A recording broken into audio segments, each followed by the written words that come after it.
People just aren't around tonight, though. That could be it too. It just went live.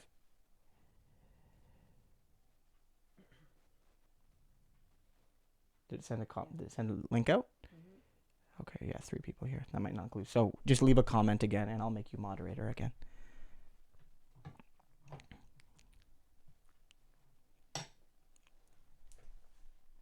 Hey everybody, how's it going? Sorry about that restart there. What happened is that when we originally launched it, it launched as unlisted. And the problem with that is that it doesn't send out a notification when you do make it public. So a lot of you maybe didn't see the notification.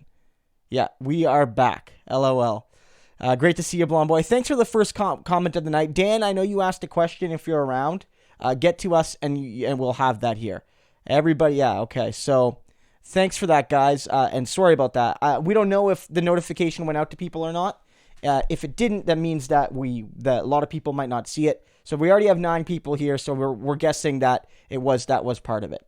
So one thing, couple new things tonight, couple of things. We could talk about the teacher strike. We're going to talk about Trudeau and Trump and NATO. Talk about Kamala Harris. Talk about Alberta. We just got a great question from Blonde Boy about Alberta and the cuts there. But if you want to talk more about Alberta, we could certainly do that. We could talk about Pete Buittigieg lying about what Bernie Sanders said. You could talk about the media ignoring Bernie. I made a video about that just yesterday. That's got some good traction. You might notice that Brianna here has a little moderator thing that should allow her, to deal with trolls and things like that. We're still working on those tools, so it might take a little bit of time to figure out how that works, but Brianna does have that there. Tom Stupin says, "No apologies necessary, Squire." So just one thing about this is, Brianna is here this week. So for those not here last week, Brianna was sick. So she's here and she's going to help, moderate the discussion and bring in, help answer questions. And sometimes what Brianna does really well is, you guys are having like a debate or a discussion that isn't really like framed as a question, and she'll like package it as a question, which is very helpful for everybody involved. Only sometimes, though. Only sometimes. So yeah, I hope everyone's doing really well. Just one thing before we get started, I see a couple questions coming in. One thing I want to remind folks is that I have started up on Twitch. So I know a lot of you have followed me to Twitch, but I want to just remind people of that. So I'm going to drop a link in the description here. So do come see me at Twitch. Most of my streams are going to be there, with the exception of this Wednesday night stream. This is going nowhere. It's going to stay here. This is a stream I love doing. You guys love coming to it, and so it's going to stay here. But if I do additional streams, like video game streams or just other, streams, they're going to go on Twitch, which is more of a streaming-friendly, streaming-centric platform. Like, everyone on Twitch is there for streams. So the audiences are going to overlap, but not fully. There are some people that will only watch me on Twitch, and there'll be some people that only watch me on YouTube, but I'm hoping that there'll be lots of people that will watch me on both. So let me know if you have signed up for Twitch, just click follow on my channel. And if you haven't, I would appreciate you clicking and signing up and following me. And of course, there's lots of other great Twitch channels that I follow and that produce great content. Some of them are also YouTubers. And so it's a great way to see some of your favorite creators in a different kind of structure. Some of them who don't stream at all are only on YouTube, stream on Twitch. And that's a platform where it's growing. Soon I should be able to monetize on that platform, which offers sort of Patreon type benefits, but that YouTube doesn't really have for small channels. Yeah, and hi Dan. Thanks for joining us again. Dan, I didn't get your question. I normally try to screenshot it or something, but I didn't get it. So can you yes, I know he's here. That's why I'm talking to him. Christo was highlighting his name on the comment box. I didn't see it, and so I'm talking to no one. So I see Dan is here. I'm asking Dan if he could please rewrite the question because I didn't screenshot it. Yeah. But we do have a question from Joroco13. Yes. They say, "Evening, Christo. What are your thoughts on the NATO commitments? In your opinion, should those funds be committed to social programs or Indigenous communities?" Yeah. So for those who don't know, there's a whole big debate about NATO commitments, and thanks, Jorico, for bringing it up. It's actually one of the things they discuss about. Trump keeps bringing up, and Trump's bringing that up even when he was running for president, which is that every country that's part of NATO is supposed to commit 2% of their GDP to, defense spending, basically, because NATO is at its core like a defense pact for all the countries that are members of NATO. It has its roots in, the Cold War, basically. Whether you think it's a thing for defense, or many argue, and I don't think without reason, that it's actually a tool of expansive imperialism. The point is, all the member countries are supposed to give 2%. Now, currently, Canada is criticized by Trump because we only have 1.4% of our spending sort of allocated. And so there's a whole big question, should we be spending more on our military? And I mean, my view is that, I don't think that's necessarily the best place to invest money. And like you, I would rather invest them in social programs, fighting, injustice faced by Indigenous peoples and communities, for a few reasons. One, I'm not necessarily a militaristic person, but also, if you talk about what has better spin-offs, people have done this. Like when you spend money on military industries, it does have economic spin-offs. Like it creates jobs, it creates opportunities, it can create research. But when compared to spending money on healthcare and education, the spin-offs are far less. It makes more sense for the public to invest in things like healthcare and education before the military. But of course, even if one does believe we need to invest in our military more than we do, for whatever reason, for defense, for whatever reason they want to have, they have that value. To take care of veterans better, to take care of soldiers better, whatever the reason is. I don't think it's an either or. We're an incredibly wealthy society where the richest in our society are undertaxed. And even maybe some upper middle class people could pay a bit more in taxes. And so, if you believe that we need to spend more on our military, it doesn't necessarily have to come at the cost of good social programs, and fighting for clean water and other essential services in Indigenous communities and for Indigenous people. So that would be my answer, is that, yes, certainly if we do have to operate under this assumption that, we only have so much money, we can't afford NATO, we should allocate that money towards better ends, then yeah, I would say certainly let's put all that money in healthcare and education. But if you do believe that all of them are important, you can actually achieve them all in Canada. We just have to tax the rich more. So are you saying that NATO serves no utility? And if it doesn't, then what would you have instead of NATO?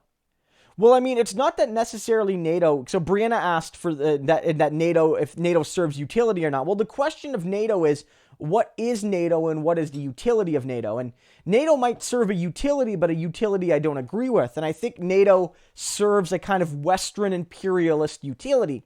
And I think in the sense that it has, undergirded, Western European and West and countries like it, like Canada and the United States, NATO has been quite effective. The question is, should we invest in NATO? Is it actually a force for good? Is it actually a defensive force meant to protect its members from, an ominous Russia or China or what have you? Or is it actually, an aggressive force that obscures that aggression in various ways? And the whole point is whether, because you could say, for instance, there's different camps you could have here. You could be, say, in support of NATO, but you don't think we have the money for it. Or you could be opposed to NATO, and it's not even about the money so much as you don't want Canada to be part of NATO because of what NATO represents. And so I find myself maybe not 100% in the, NATO shouldn't exist camp, but far closer to that than NATO is a good thing. Because, NATO as it currently is structured is basically a rather exclusive club for, Western European nations and some increasingly some other European nations, to be fair, that doesn't necessarily reflect peace and stability in the world as much as the propaganda surrounding NATO would like you to think.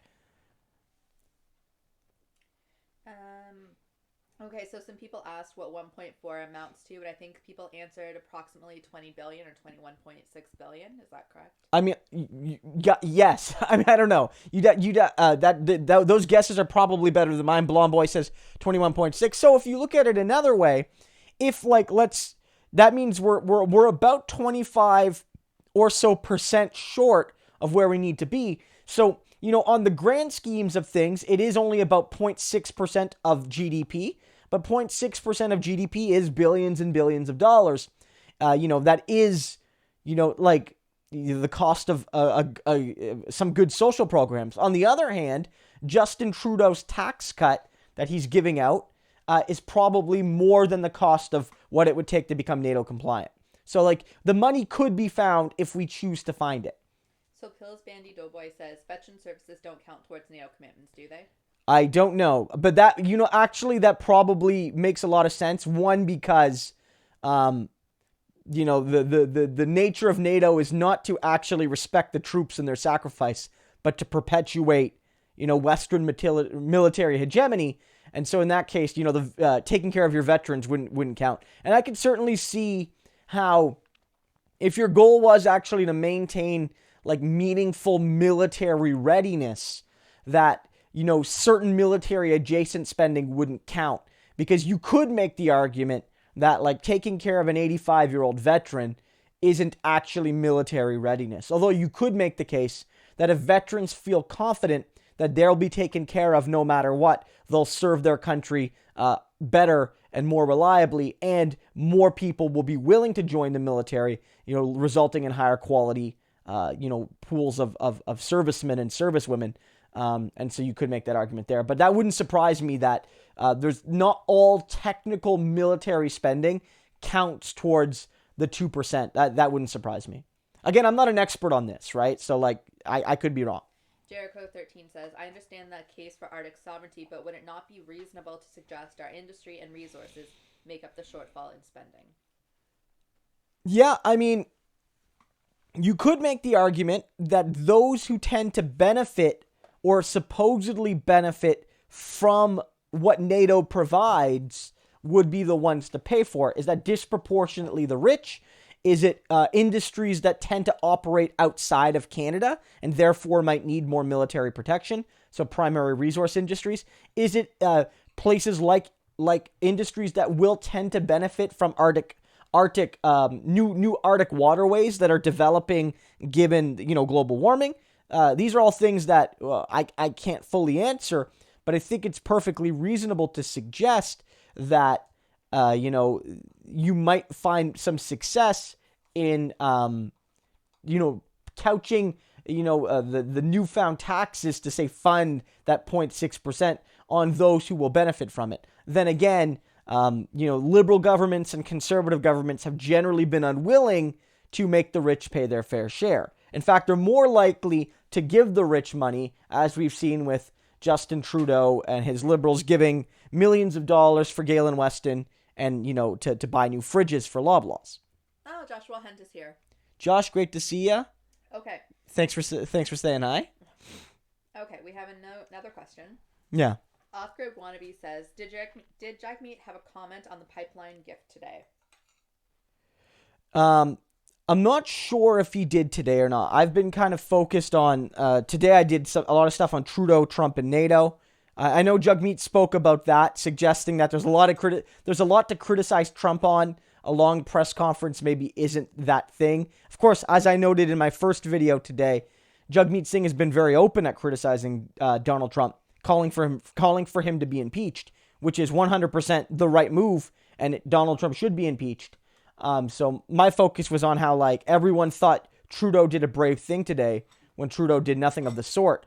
But in terms of like a pipeline comment, I didn't see anything, but I'm not sure if it was made. Jagmeet recently was in Iqaluit, and so I've been following him a little bit, but I don't know if he said anything particularly about pipelines.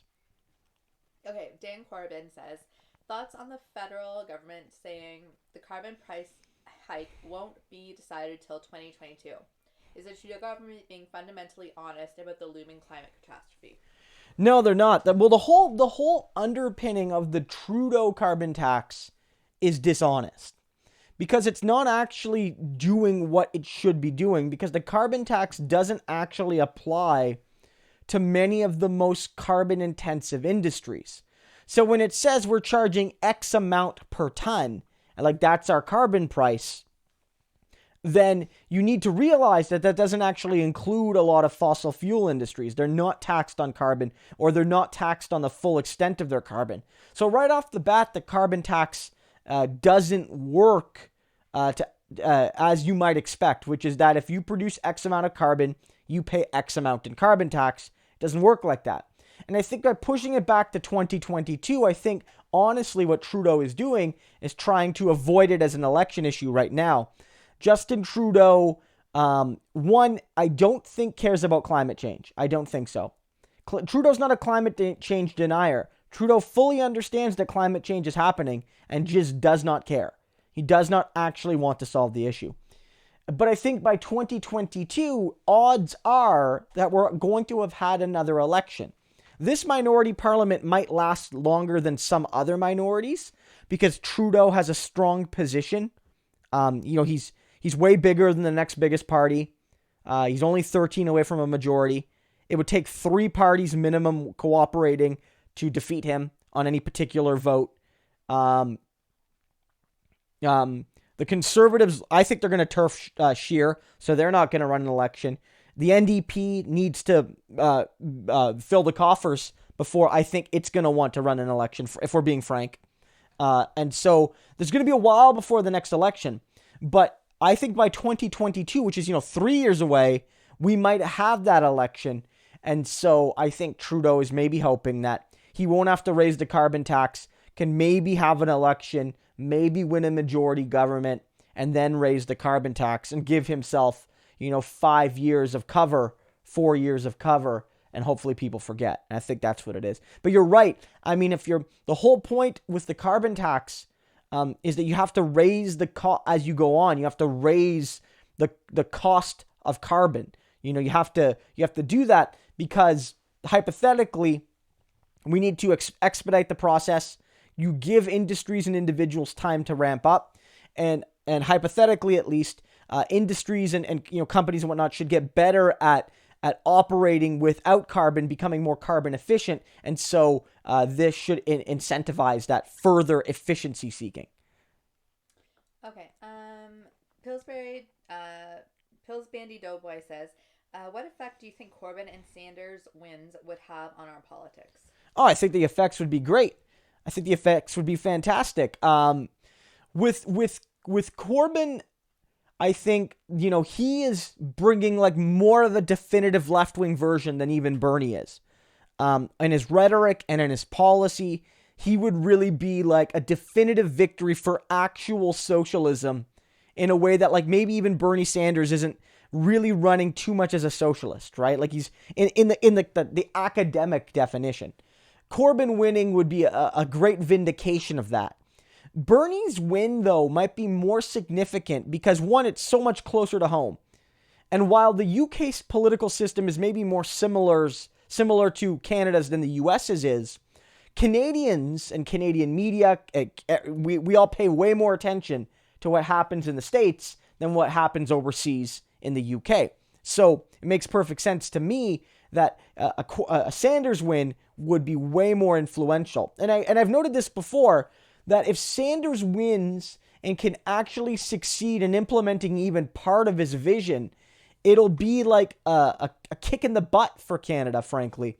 Because for so long we've been like, yeah, sure, our Indigenous people suffer deeply. Sure, we don't actually have universal health care, and if you need dental care, you just have to suffer with teeth falling out of your mouth because you can't afford dental care. Sure, no one can get the medications they need, or not no one, but 1 million Canadians at least choose between medications and another form of necessity. Sure, universities in Canada are prohibitively expensive.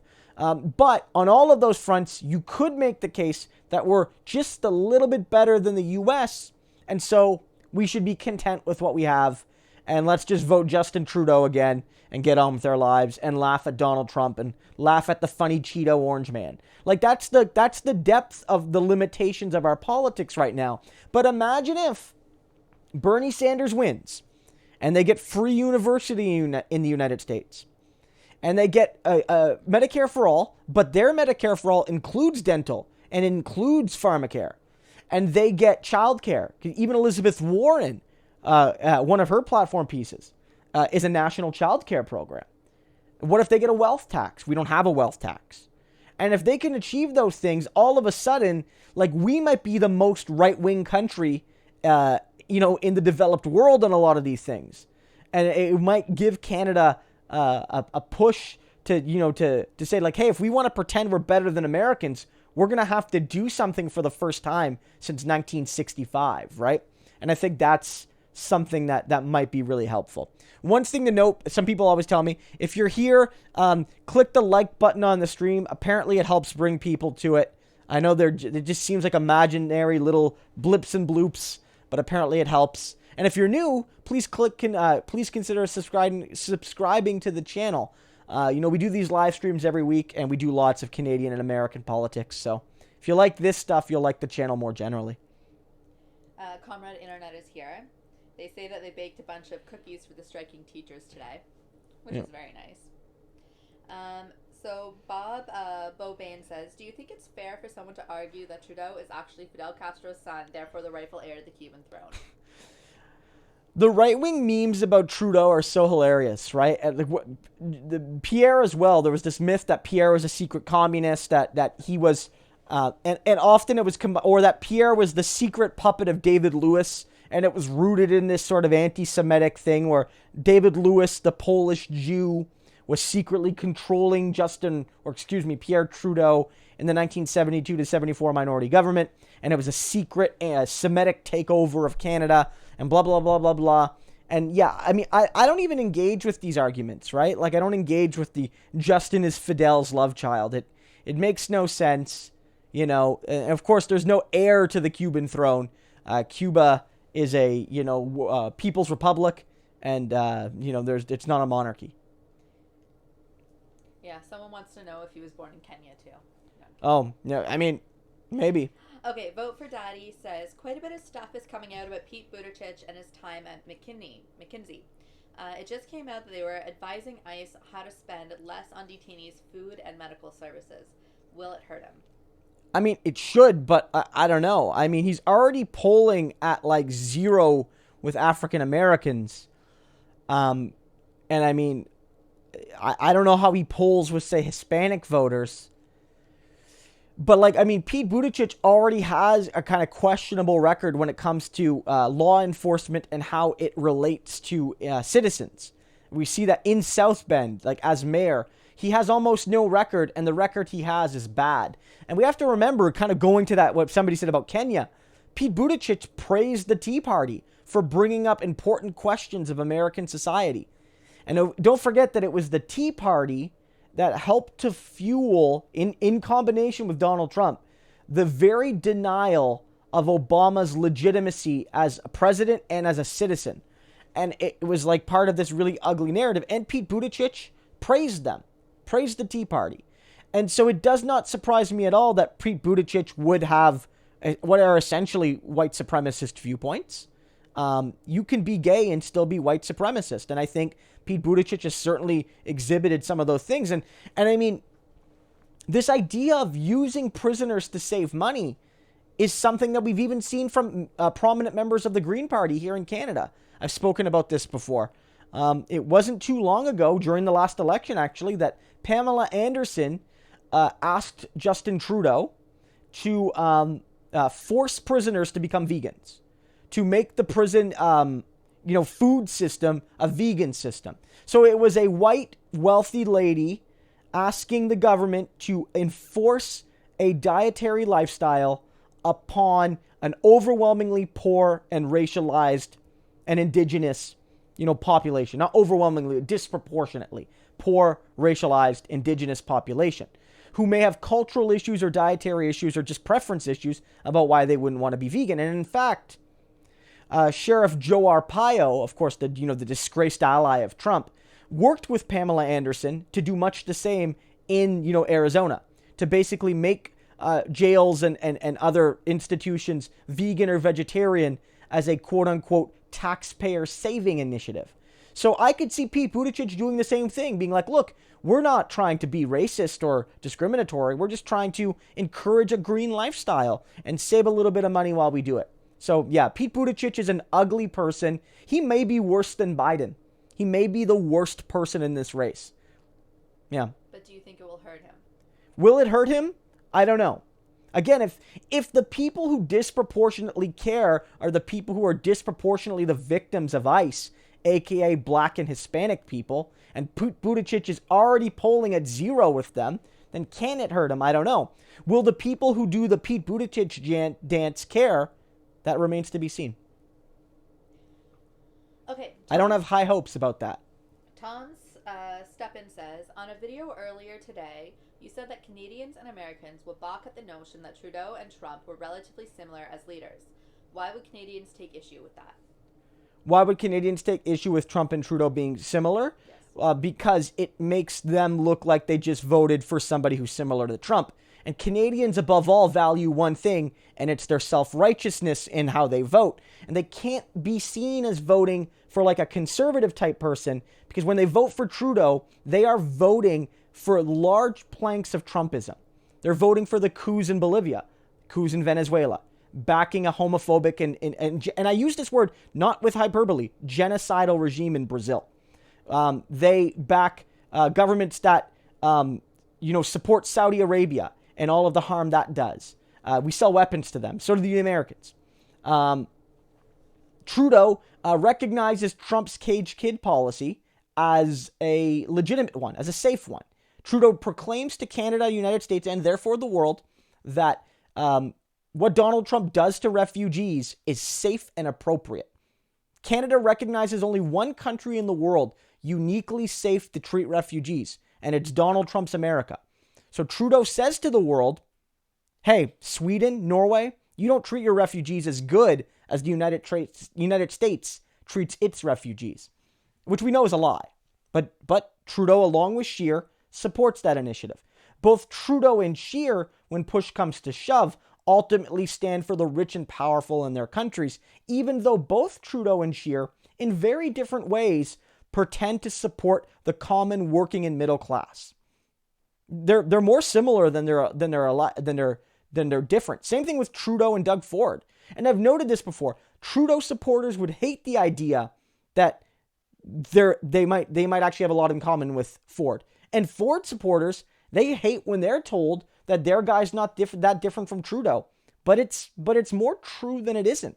Think about it. In this federal election, to be fair, what were the two main platform pieces of both the Liberals and Conservatives? One, tax cuts that benefit the upper middle class more than the poorest people. And two, getting a pipeline built. They disagreed on a carbon tax, but they're both still going to build the pipeline. The Trudeau tax plan was slightly less regressive, but it's still regressive. Both of them support anti-indigenous, anti-democratic lithium coups in Bolivia.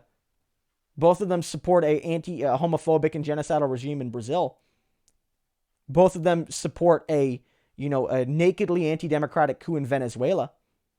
Both of them have recognized fraudulent elections in Central America. It's like they're Trudeau and Scheer are very similar, and Trudeau and Trump are very similar, and Trudeau and Ford are all very similar. This is all on top of the fact that they are overwhelmingly, and again, maybe not purely, but due to familial connections. Trump through his dad's immense wealth, and Trudeau through his dad's notable wealth, but more through his dad's prominence. The same thing with Doug Ford, who is largely where he is because of his father and his brother. They're quite similar. Okay. Comrade Internet, this comes from Comrade Internet and Dan Corbyn. So Comrade Internet says the NDP needs intensive fundraising as to go into permanent campaign mode a la Labour. Yeah. And Dan Corbyn says, does Jagmeet and the NDP need to start and continue to fundraise like Bernie Sanders, getting small donor donations? Yeah, 100%. This is one of the things I've noted during the last election, that this was a mistake they made. During that election, there was a window where they could have used that sort of narrative. So do you remember when Althea Raj basically lied or misrepresented, let's say, that the fact that Jagmeet Singh wasn't doing fundraisers, when what actually happened was Singh wasn't holding fundraisers where you had to pay to shake his hand. You know, a thanks for your donation type fundraiser that Scheer and Trudeau love very much. And it made, the whole narrative made Jagmeet Singh look like he was lazy, like he wasn't doing his job, he wasn't raising the money needed for the election. What should have happened at that point is Singh should have snapped back and said, we don't take money from the rich and well-connected on, cash for access bases, but that means that we're going to need small donations. I'm asking regular Canadians who support progressive policies, chip me $20. We don't do that in the party. We don't. Not as much as we should. I get calls, asking for hundreds of dollars. And to be fair, Brianna and I have given large donations to our local candidates and to our, the party before, but I don't know if they're calling up folks asking for the small donations. I've never seen the party brag saying, look at our average donation. It's only X. It's only Y. It's only Z, dollars a month. They could be doing more to push the nature of small recurring donations. Say, hey, you can't give me $60 now because you're like a student. You don't have $60 in cash on hand, but could you give me $5 a month over the next 12 months and, divide up the money? So you have $5 extra every month, but not 60 in any one month. These are all real issues with the party. One, they're missing out on fundraising from a lot of lower income people, students, elderly people on fixed incomes, whatever. But also they're missing the ability to politicize the nature of fundraising, to build a small donor base and then use that as a criticism of Trudeau and Scheer. That's a big mistake. And yeah, if you do that, then you make fundraising a political tool, and that feeds into this narrative of the perpetual campaign. That's what Bernie Sanders has done. Bernie's raised more money than anybody else, and he's raised it from small donors, more donors than everybody else, and his donor base is more distributed than anybody else when he's comparing to his primary opponents. And so not only is he getting the money, that money and the donor lists and all that perpetuate the narrative that Bernie has success. And that was a big failure of ours. And I voiced that internally and externally. I've made those comments. Okay, Craig Up says, what organizations external to the NDP should people be involved with to push our politics further left? Momentum or issues-oriented groups? Yeah, well, one thing to be involved in, if you're a union member, certainly be involved in your union. A lot of unions aren't to the left of the NDP. So it might not push the NDP to the left, but it lets people know that the NDP has the needs of working people at the forefront, especially if your union, say, isn't already a strict NDP union. Maybe a union that is, I don't know if you saw that.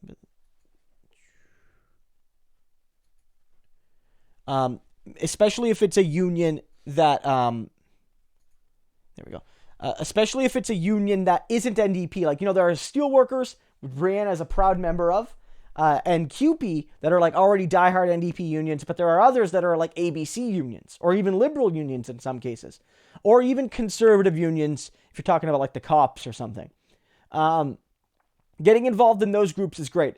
If you're not a union member, you could still get involved in workers' organizations that aren't strictly based around union membership, like the Fight for 15 and Fairness, which is, about achieving a $15 minimum wage and better labor law and better labor representation, even if you don't happen to be a member of a union. Unions are involved in that, but some of their organizers are not union members. And so that's a great thing to get involved with. Other groups include climate justice groups, especially if they're not bougie kinds. Getting involved with the Green New Deal organizations can be helpful.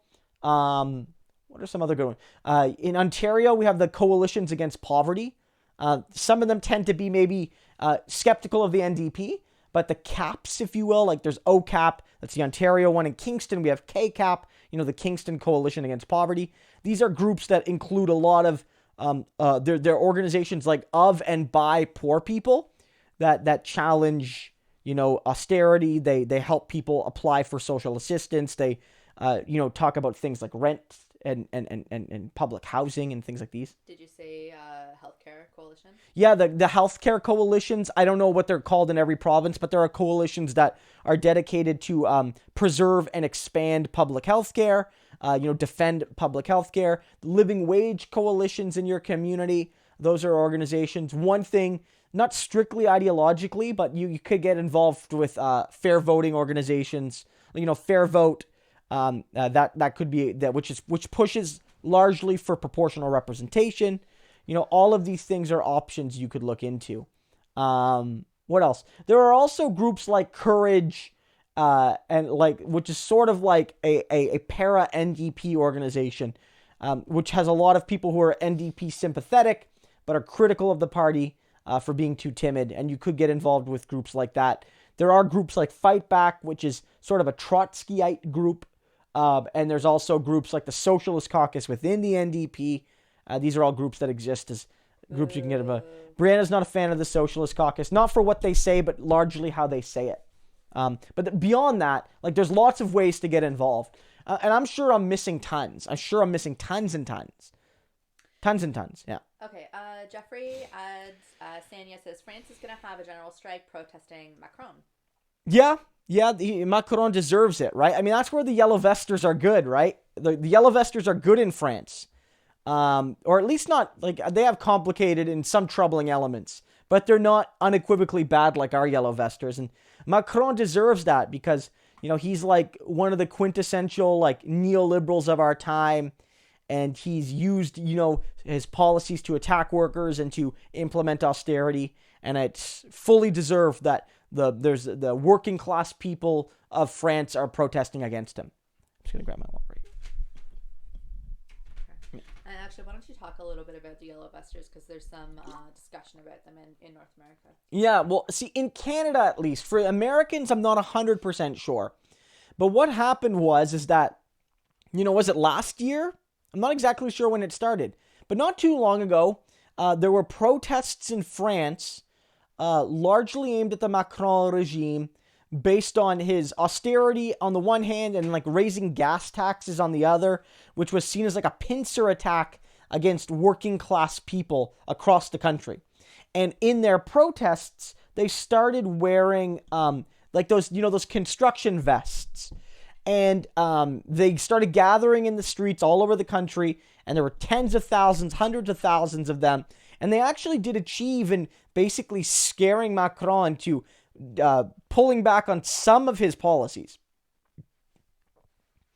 Almost immediately, the narrative here in Canada was rooted in only the discussion of the gas tax. So because part of the protests in France were against the gas tax due to the inequality of it all, it was seized on largely by conservatives and far-rightists in Alberta, and especially that this was a protest against a carbon tax, and this was a protest against environmentalists and, the bougie environmentalist types, and these were freedom fighters in France, and we're going to wear the yellow vests too.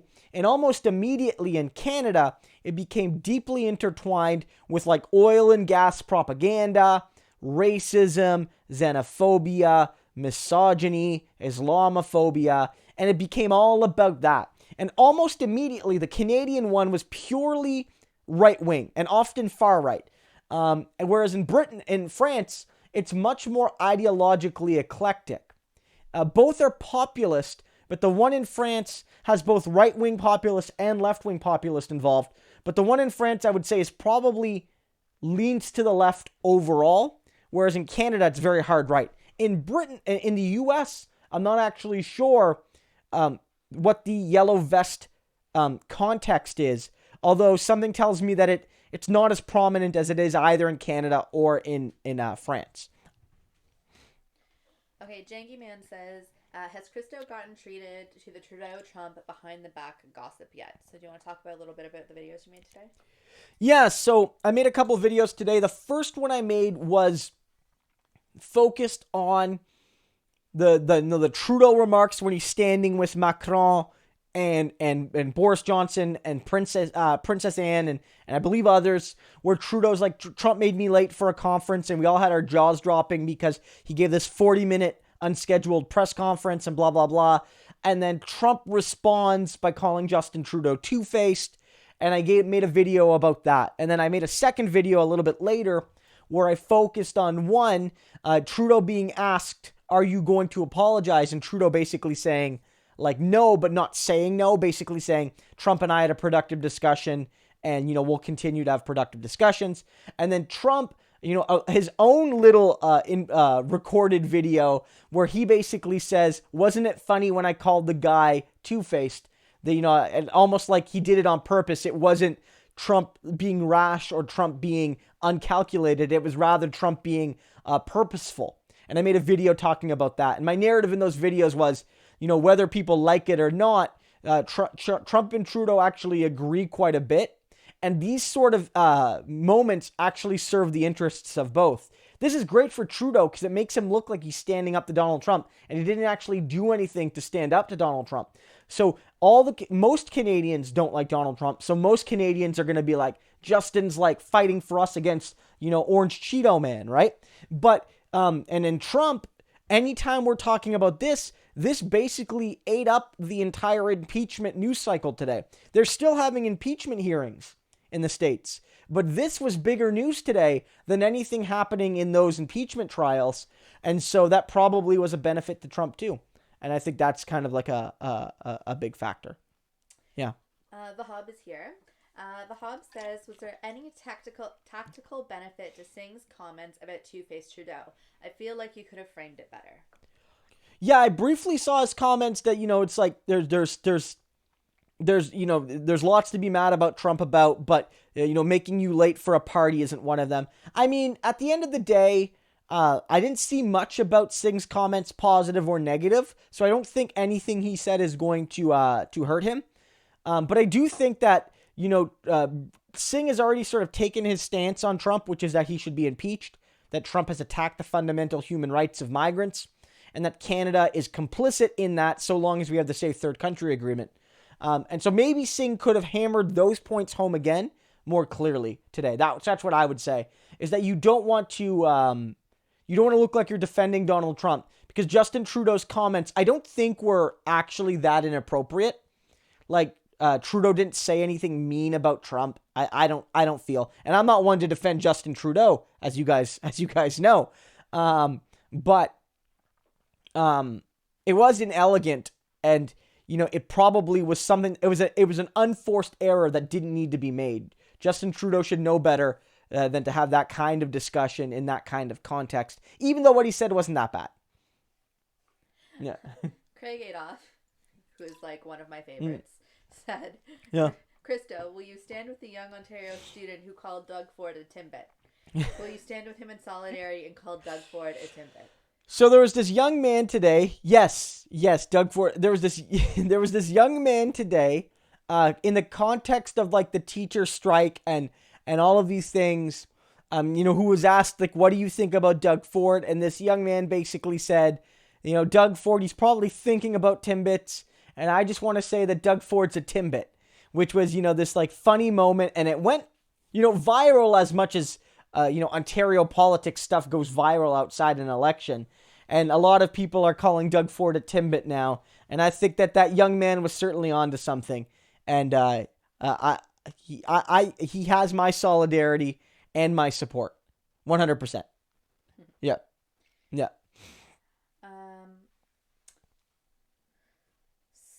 So apparently there's a Doug Ford resign page on Facebook. Oh yes, yes, yeah. It's yeah, Doug Ford resign is a they share a lot of my content, which is very good to see. No, and today was great. I mean, if you look, I was at my local teachers picket line, just a few blocks away from where I live. We also they were all over the city of Kingston, and if you look at Twitter, I mean, the support is very clearly for the teachers and for the other support staff who are on strike. Hashtag still now, but all day yesterday, all day today were basically like, they were about Trudeau and NATO and Trump, or they were about the teachers, like no cuts, solidarity stuff, cuts hurt kids, etc. And I think it was a very successful day for the teachers. And I think this was, great work by the teachers union, great work by other unions to show solidarity, great work by the NDP and Merritt Stiles, the education critic specifically, for doing a great job leading on this front. It was a very successful day. I think a lot of people support the teachers, and I think the teachers have done a very good job at convincing the public that this strike is predominantly about the quality of education for their children. And the teachers haven't said we're not, that there's no benefit for the teachers. The teachers want better wages and job conditions for themselves as well, and there's nothing wrong with that. But especially when you're in a public sector union or an otherwise public facing union, a strike is also a PR exercise. And so you need to realize that at the end of the day, if you can't sell to the public that your cause is righteous and that your cause is, of their benefit too, then you're already off on the back foot, which is why it's been great to see the teachers sell that vision effectively, that this is about preventing cuts that hurt students, that lower quality of education, and on and on and on. And I think that was really, really good to see here in Ontario. And I think it's great to see. And it's one of the reasons why it's like unions and other activists have talked more about understanding how their protests affect those not directly involved in the struggle. And there's been discussions about this. And this goes all the way back to the Winnipeg General Strike. I mean, I've talked about this on the channel. If you know anything about the strike, you remember that they basically shut the whole city down, but they still allowed bread and milk and eggs and other essentials to get delivered across the picket line. And they had the by authority of the strike committee, that cart was allowed to deliver its goods, because they realized that it was not going to convince those on the fence to join them if they couldn't get their bread and milk and eggs because of a picket line. And so, much like how I think the most effective kind of transit strike can sometimes be a fair strike. The bus drivers continue to drive, they just don't collect the money. They just tell people, hey, ride for free. Those kind of strikes, those kind of protests can be just as effective, if not more effective, from a PR perspective. And the teachers, they sold this strike and their general bargaining process really well here in Ontario. It's been great to see. Well, Nelson David is upset that Timbits were insulted. And Craig says that he's working on a Photoshop of Doug Ford with a Timbit head. Craig, when you get that done, I want to see it. I want to see that. One thing, for those who haven't become patrons yet, is I do have a special Slack group. It's one of the Patreon tiers. You can check my Patreon for details. There should be a link in the description. Craig is one of those members at that tier. We have a special group. So Craig, if you want to post that to the group when it's ready, I'm sure we'll all share it around. Okay. We have a serious question. We have a serious question. Well, I reject the idea that the Timbit question was unserious. You're right. I reject the idea that Timbits are not serious. Yeah. Yes. Okay. Yeah. Crux says, I find myself using the term neoliberal to explain the outlook and heritage of people like Obama, Trudeau, Buittigieg, but sometimes have a hard time articulating what that means to normies. Any suggestions on how to explain neoliberalism concisely in a Canadian-U.S. context with examples? Yeah, so I would try to couch well, first of all, it's complicated because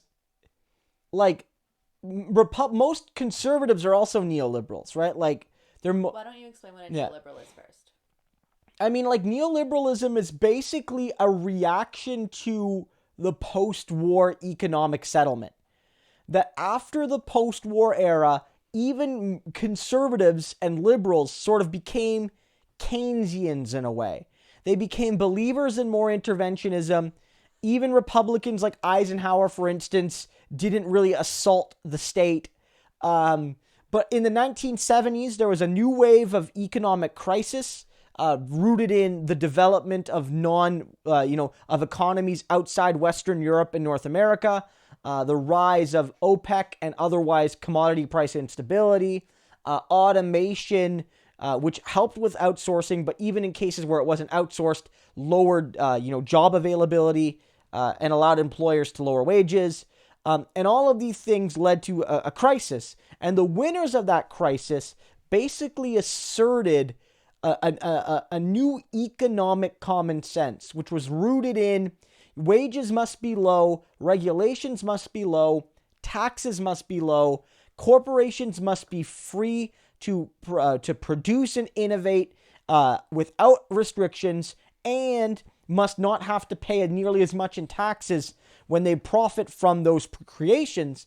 And if we do that, it'll lead to a better society. And it was also connected to an increasing drive towards globalization, which was to basically, further integrate global economies through trade, whether it was, the manufacturing globalization process, which was to, move a lot of production to developing nations where workers were paid less, where there were fewer health and safety regulations and fewer environmental regulations. And then, that in a sense led to cheaper consumer goods, but also lower wages in countries like Canada, for a lot, especially for those communities affected.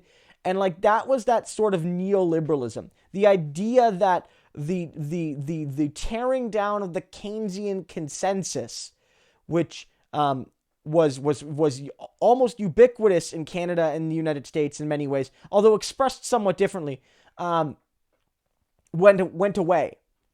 And so neoliberalism is that general ideology, which is rooted in, deregulation, globalization, the drive to privatize in many cases. The inequality is good.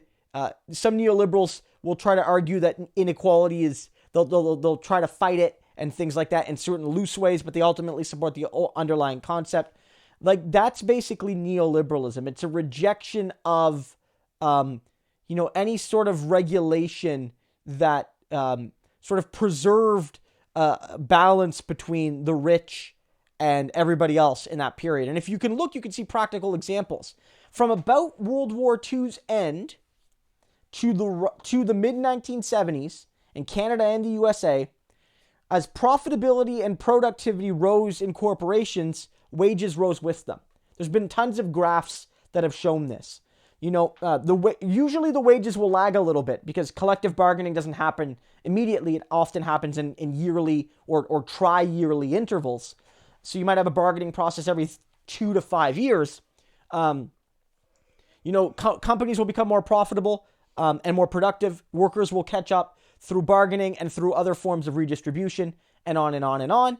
But in the 1970s, what happens is productivity continues to rise, profitability continues to rise, and then in countries like Canada and the United States, wages stagnate. And in many ways, they haven't moved very much. And this is the kind of end result of neoliberalism. It's rooted in this idea that if we allow the rich and successful to be rich and succeed, it benefits us all. And any tool we can use to provide that, lower taxes, less regulations, anti-union policies, whether it's making it harder to join a union or easier to regulate workers' ability to strike and bargain collectively, whether it's globalization, whether it's a lowering of public services, whether it's making it harder to get access to unemployment insurance and other forms of social security. These are all things that are rooted in this idea. Whether it's better to prioritize austerity versus, investment in public services, right? All of these things are part of that.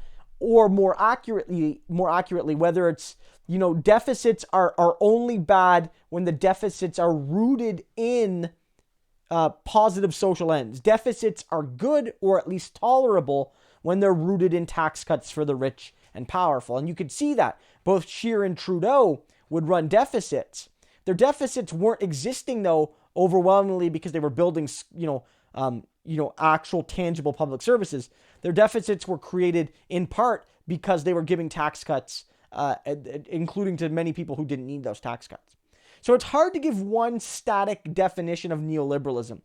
But it's also hard because if we're being real, Trump's a neoliberal, Trudeau's a neoliberal, Bill Clinton was a neoliberal, Jean Chrétien was a neoliberal, Harper was a neoliberal, and in some ways, frankly, even some of the people in the NDP, like on the right wing of the party, have been sort of in that neoliberal context. It became very ubiquitous. And so in many ways, that's one of the reasons why people like Bernie Sanders was so special. That when the Democrats became like the third way neoliberal party, like there was almost no alternative to neoliberalism. There were very few left-wingers with any prominent voice in electoral politics. This is why Jeremy Corbyn was big, because Labour became a neoliberal party too in the 1990s. And Jeremy Corbyn was one of the few MPs in that caucus, along with Tony Benn and, Diane Abbott and, why is his name slipping? John McDowell. These are these veterans of progressive movements. Neoliberalism, I would say, it's a multi-generational assault on the things that made the post-war compromise good. That's neoliberalism. Okay, Joshua Hunt says, do we have neocons in Canada? Here's to me, see, when I think of neoconservatism, what I think is they're neoliberals, but they're right-wing socially. That's what I think of. I don't know if that's technically a good definition or not, but to me, Ronald Reagan was a neocon because he was a neoliberal who also hated gay people and had conservative values. Although on things like immigration, he was notably to the left of what Republicans are today. But is Justin Trudeau, was Stephen Harper a neoconservative in the way that Justin Trudeau's a neoliberal? Maybe. But on the broadest sense, they're all neoliberals. It's like how, for instance, every single United States president, literally every single one, even some of the good ones like Lincoln and FDR, were liberals, small L liberals. Every single Canadian prime minister has been a liberal, right? Fundamentally, they believe in the primacy of private property, whether in individual liberty. Now, how you define who deserves individual liberty has changed over time. Back in Washington and Jefferson's day, women and slaves and many poor whites were not considered individuals in a philosophical sense, and therefore did not deserve liberty. But there was that constant stream of values. So that's one of the challenges with the nature of our political discourse. Liberalism, small L liberalism, refers to the vast majority of politicians within both Canadian and American politics. And so much like neoliberalism does much the same. So for me, personally, I don't use the term neocon because to me, there isn't fundamentally a difference between, say, Jean Chrétien and Dick Cheney. There really isn't. One's a neocon and one's a neoliberal, but that's just our way of expressing it, right? It's a neoliberal who's on the right of the spectrum on social values too. What about foreign policy? Foreign policy, we could say foreign policy. Canada did sit out the Iraq War, but then again, we joined them in Afghanistan, even though Afghanistan wasn't Afghanistan's fault. I mean, most of the hijackers were Saudi Arabian. We didn't invade Saudi Arabia. We joined them in a foreign war quagmire. And again, as we note, the neoliberal Trudeau and the neocon Trump have the similar foreign policy views with regard to Saudi, with regard to Bolivia, Brazil, Chile, Venezuela, and on and on and on. And so I don't know if there's a meaningful difference. Maybe if you wiki it, you'll find a descriptive difference. But to me, neoconservative and the distinction between neolibs and neocons are I don't know if it's the most fruitful definition, distinction to have. I like how you literally just said they're different because we ascribe them different meanings, but it's literally just words. It's like, yes, that is the point of words. But no one called you out, so Well, Brianna did. I'll let it go. Well, Brianna did. It's like, yes, different words have different meanings because that's the function of language. Anyway. Yeah. But it's fine. You got away with it. Okay, Sin Historia says, about the railway strike, did the union get the safety improvements they wanted? I haven't seen if they've ratified the deal yet. Have they ratified that deal yet, guys? Until they ratify the deal, we won't see what they got or didn't get. If they had to give anything up, or if they, got all they wanted, or if it, most bargaining leaves both sides unhappy in different ways. And so until until it's ratified and I've seen the ratified deal, I can't comment. My hope is that they did. My hope is that they did get what they wanted on health and safety at least, but we can't be sure. They might have taken a deal because they worried about what would happen if they got legislated back to work, in which case they might have compromised a bit too much. But ultimately, as these processes, for those in the union who know, like, the deal gets made largely by the people in the bargaining team, and the membership, will get updates, but they don't have specifics. The bargaining team will never say to their members, at the table, we're currently sitting on this particular proposal at this particular specific number. They won't say the employer is offering us 1.64, we're at 1.62. They'll usually say, we're making progress on our demands, we're making progress on this, here's where we have trouble, and things like that. Once the deal gets done, the bargaining team's job then becomes bringing the deal to their membership. And usually a bargaining team agrees with the deal they've gotten, and so we'll go to their membership and try to tell them, here's why we think, maybe despite some issues, this is a good deal. The individual members of that union will vote. If they vote to accept it, the deal gets ratified. If they don't, well, then there might be a return to a strike, but at the very least, that team has to go back to the bargaining table and fix the issues that the membership had. And so we won't know what's in that until that happens, because usually the members are asked not to spread the info before they're done voting on it. All right, Watson Roadster says, any comments on the potential of a general strike in Ontario to get rid of the Ford government and possibly, to get rid of the Ford government? It's not going to happen. It's not going to happen. First of all, there's been no time in our country's history where a general strike has removed a premier or prime minister. Not even the Winnipeg General Strike did that, right? It's not going to happen. Ford will not be removed unless it's by a Democratic vote in 2022, or his death, or his own party revolting against him. No, I'm not telling you to kill Doug. Brianna's like, no, but I'm saying, it's like with Trump. Well, how do you get rid of Trump? Well, you can impeach him, you could beat him in an election, his own party could nominate someone else ahead of him, or he could die, right? Like, there's these ways out of this. Now, could a general strike influence policy? Certainly. Could Ford be forced out via general strike? Maybe. What we saw in Finland, actually, Finland tried to cut the benefits and jobs of a few hundred postal workers. The entire country's unions went on general strike, and they forced out that particular minister and the particular prime minister. But the coalition that's governing is still going to govern. They're just going to pick another prime minister. So hypothetically, if you could get this all organized to get, say, 1 million Ontarians out on a general strike, shutting down the entire province, the best you would hope for is you could maybe force Ford out. But the Conservatives have a massive majority in that House of Commons. So they'll force Ford out, and they'll give you Premier Christine Elliott, or Premier Catherine Mulroney, or Premier Vic Fideli, or whoever. It doesn't matter. You're not going to get rid of the entire government. And what's more likely to happen, given that there's not been serious infrastructure, financial, logistical, ideological, political infrastructure invested into calling for a general strike, is that the general strike will fail, be a flop, and discourage people from that further organizing. So yeah, you're not going to see a general strike, and nor should there be calls for a general strike until there's real meaningful commitment from unions to actually be willing to put it all on the goddamn line, to be willing to go to jail, to maybe be willing to die. Like, the Winnipeg general strike worked because of that. The workers who did that knew they could die.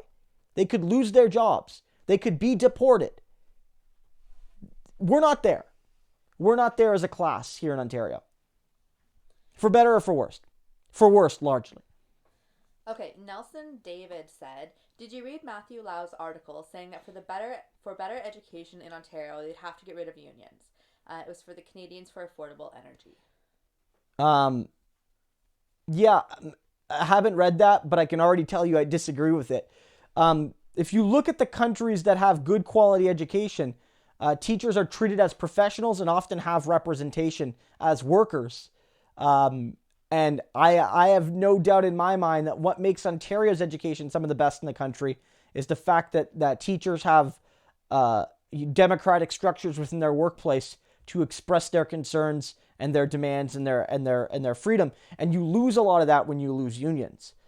So there's no doubt in my mind that unions are a boon to the quality of education and not a barrier. And again, maybe the argument is, we can't fire bad teachers, but any good, this is an anecdote I've told before, maybe not on YouTube, but back when I was earlier on in grad school. Wait, what story is this? This is about the business school. So I was on a panel at the business school at Queen's, and we were all there talking to like a first year human resources course. Most of these people are probably leaning anti-union. It's Queen's, so it's a bit of a rich kid school, and it's the business program, human resources class, blah, blah, blah. And we were all there to talk about like unions. And the vice dean or the associate dean of the school was there. And so you assume he would be like this anti-union guy. But what he said was very clear. Part of your training here as a manager is to learn how to navigate your workplaces. And when a bad worker isn't fireable, it's almost never due to the union being too powerful, but the manager being shit at their job. I don't know if he used that word, but I'm using it, right?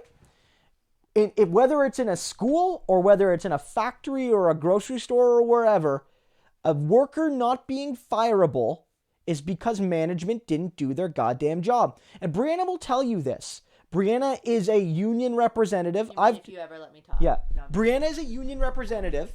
And Bri will tell you this, that you get this really interesting dichotomy in unionized workplaces where people sort of don't support the union.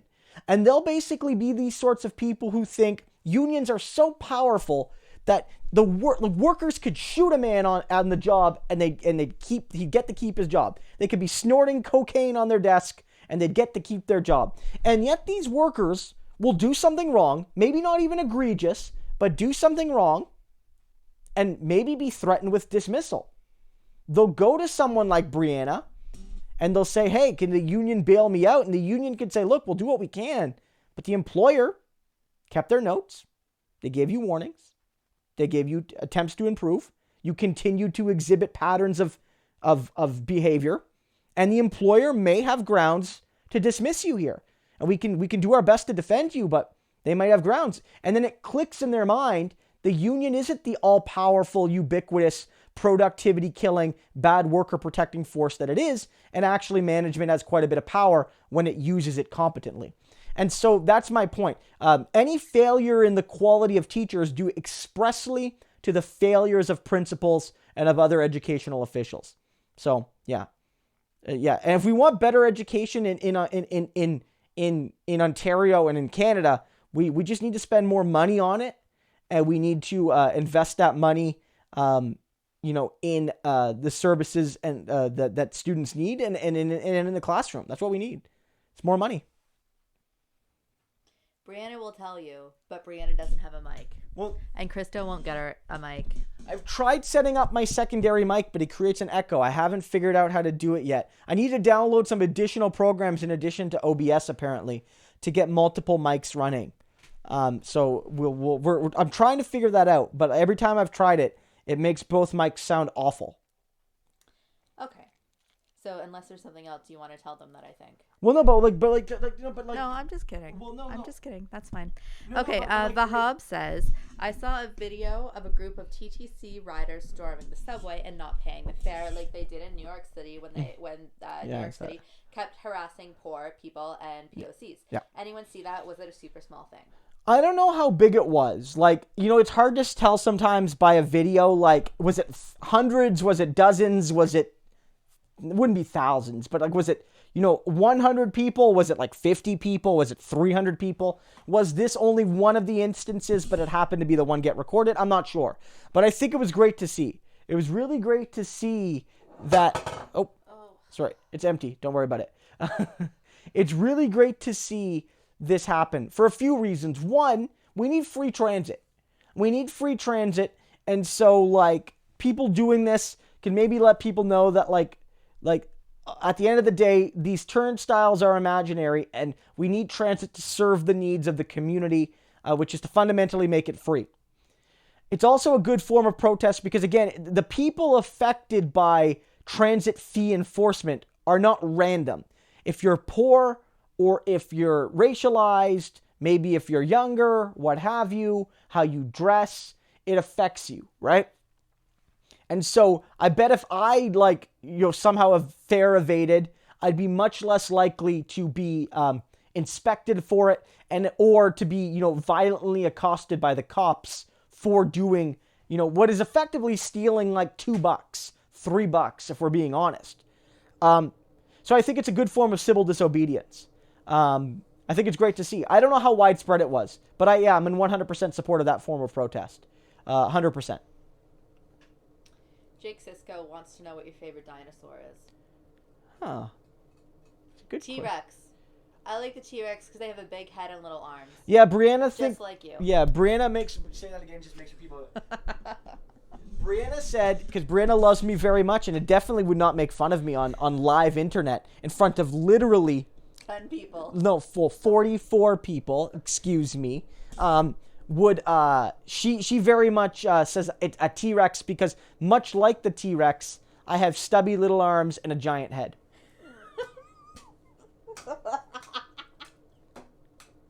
I am just so funny. Okay. What's your favorite dinosaur, sweetheart? I'm sorry. I mean, I don't know, actually. I mean, I like the Triceratops. The T-Rex is pretty cool. I mean, I don't know if I have a favorite dinosaur, actually. It's a good question. We'll go with T-Rex because it's funny. All right. We have two super chats from Karen Sita, who says, smash that like button. And no, our cat is sleeping. I don't know where he is right now. Sadly, no cat today. Yes, people have been asking for Smokey since he showed up on, I believe it was maybe on Twitch as well. But Smokey's been on a couple of the streams. Next time he's up and he's around, we'll bring him on camera. But for now, he's sleeping. And yes, if you click the like button, share this around, people can see it. As I noted earlier, I'm also active on Twitch now, so I have my Twitch link right there. You can check that out. And that's another platform where I'll be doing most of my streaming. But this Wednesday night stream's going nowhere. It's gonna be here, for a good long while. Yeah, and then Lisa Hildebrandt. Hi, Lisa. Says Brianna needs a mic. The people love me, Chris. The people do love Brianna. I'm going to try to figure this out. I mean, worst case scenario, we'll set this up and maybe Brianna and I can just speak into the same mic. But Brianna might have to come on camera. That was something we put out as like a long time subscriber goal if we could get to 10,000. But if Brianna wants to come on camera, then Brianna could sit right here next to me and we could just put the mic between us. So that's an option too. But then people would see me rolling my eyes at you. Yeah, see, and Brianna's beauty would probably require a higher bit rate because it would be so intense that it would shatter the internet. And so we'd have to probably upgrade to a 1 gigabyte line. So there's that too. Oh my God, you're pathetic. There's that too. There's that too. Yeah. All right. Yeah. But Lisa, thank you for the donation. And Karen, thank you for the donation. I really appreciate it. Yeah. Very much so. Okay. Going back to the order, Pills Bandy Doughboy says, Conservatives love to say that Ontario has the highest subnational debt, but is there another subnational jurisdiction that has such a huge social programs like education and healthcare? Yeah, I wonder, like, so one of the challenges is that most countries don't have federal governments like Canada does, or they have way more provinces, or that their provinces have bigger divisions. And so I wonder, the ones I could consider would be like, so for instance, maybe New York State, Texas, California. Those are big subnational governments. But then again, I'm not an expert on how much of all of those costs are rolled into state governments particularly. And so, for instance, if you look to the US, they don't have, for instance, public health care in the way we do. And I believe their Medicare program is a federal one, Medicare. So New York State, California, they don't have a Medicare system like Ontario does. And of course, the Conservatives can say that, but at the end of the day, and it was so weird that Kathleen Wynne bragged about this, Ontario spends the lowest amount per capita in Canada on social services. So yes, we have a high budget in Ontario. We do. We're a big province. Ontario's like a third of the country, maybe more in terms of population. A lot of people live in this province. Like more than 10% of Canadians live in the GTA, right? Like for example. But the issue with Ontario is not our spending on social services. It's a revenue problem. We don't tax enough in this province. That's the issue here. So yeah, we have some high debt in this province, but it's not due to overspending. It's due to undertaxing. This is the whole thing. Going back to the 2018 election, there was a report done by Mike Moffat, who was like, the report was nonpartisan, but Moffat, I think, is sympathetic to the Liberal Party. I'm not trying I'm not calling him a hack or anything, but I think he's a liberal. And he did a report, given as much information as he had about who would, over the 4 years of government by 2022, run the biggest and smallest deficits. And he said that the NDP would run the smallest deficit, the Liberals in the middle, and the Conservatives the most. And the reason is that while the Conservatives were planning some cuts, they were also planning a lot of tax cuts, which are, of course, deficit increasers. And while the NDP was planning some new spending, healthcare spending, daycare spending, and on, the NDP was going to tax the rich to pay for those things. And, you could argue that some of the NDP things would stimulate certain forms of economic growth. And so, at the end of the day, Ontario, it sort of proves the point that the bigger issue here is our under-taxation rather than our overspending in Ontario. Same thing in Alberta. Like, look, if Alberta had a 5% sales tax, that would be billions and billions of dollars a year there.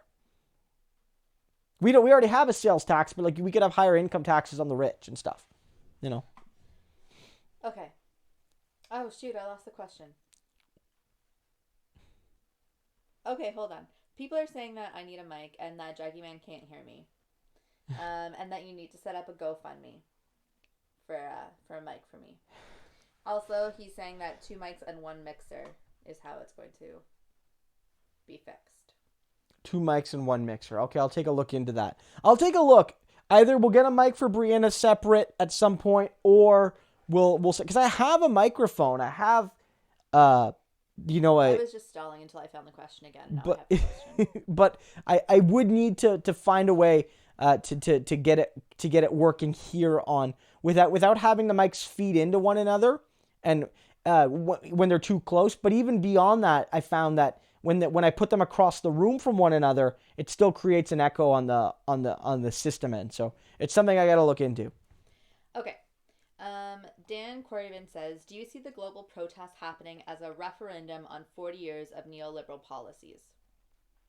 To some degree, yeah, right? Like, a few things. One, like, there's climate change, which is rooted with neoliberalism, but, even like the Soviet Union, if we're being honest, didn't really have great environmental policies. So it's like, there's a lot of these protests are based on, a reaction to climate change and the failure of world leaders, and the world leaders are almost all neoliberal today, to deal with those issues.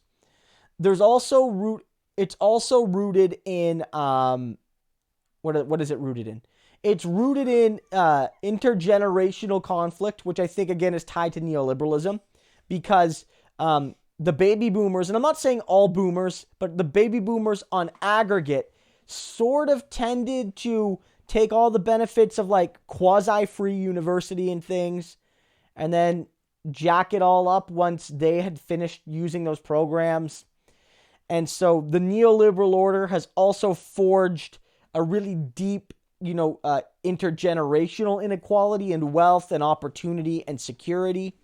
And so a lot of the protests are being done by young people, rooted in climate change, but also in intergenerational justice.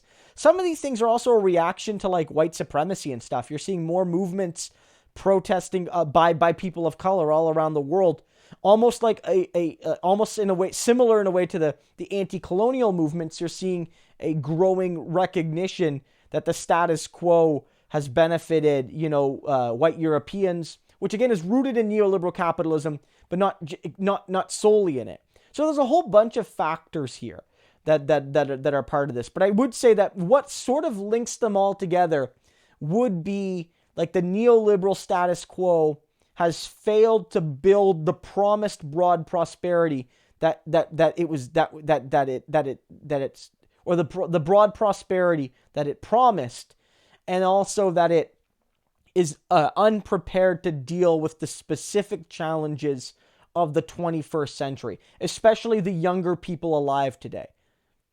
Okay, N. Shea asks, what was the last assassination of a Canadian politician? That had to be during the thing in Quebec. Okay, What's so it called? Like the October crisis. Yeah, so the one let me think about it, but the one Brianna's talking about is during the October crisis, where the FLQ killed a cabinet minister, at the time killed Pierre Laporte was killed during that process. That was the last one I can think of, a Canadian politician being assassinated. Yeah. Me too. We've never had a prime minister assassinated. No prime minister has ever been assassinated. Somebody tried to break into Jean Chrétien's house, and his wife fought them off with a statue. That happened. Well, she also closed the bedroom door. Yeah, she closed the bedroom door and like wielded like a stone statue, like a club, and basically maybe he wasn't trying to kill the prime minister. I don't know, but maybe saved the prime minister's life and her own. I'm trying to think, like, I guess the last big attempt was, remember the Parliament shootings, where the Nathan Cirillo, the guard at the memorial, and I think somebody else was, and then they went into the Parliament buildings, and ultimately the gunman was killed by the guard there, and then the parliamentary guard, and that was that. But I mean, who knows what he was ultimately trying to do? Was he trying to kill a politician? I'm not sure. If anybody knows, I think that's the last time that a politician in Canada was assassinated. And I'm trying to think if there was any other instances besides that one. I mean, if you want to be, and this is a debate about whether or not it was Canada, but Louis Riel was a politician assassinated by the Canadian state.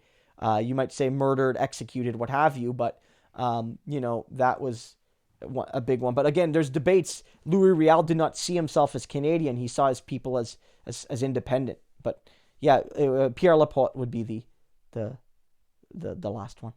Yeah. Okay. Joshua Hunt says, is anyone talking about electoral reform? People are. I mean, Fair Vote Canada, which is like sort of their. But Fair Vote Canada is always talking about electoral reform. Who is actually talking about electoral reform? It's right now. Right now, there hasn't been a whole lot of discussion on it. The one thing you could say about it is that we're sort of in between parliaments, and I think like everyone's sort of just waiting for Parliament to get up again. But there's one indication that the NDP is going to at least keep this as something of an issue. So I noted this in one of my recent videos, but when the NDP created their shadow cabinet, their critic rules, they didn't just mirror the rules Justin Trudeau created. There were three key ones that made it different than the Trudeau cabinet, and in pretty critical ways. So the first one was, and a lot of you guys saw this, was I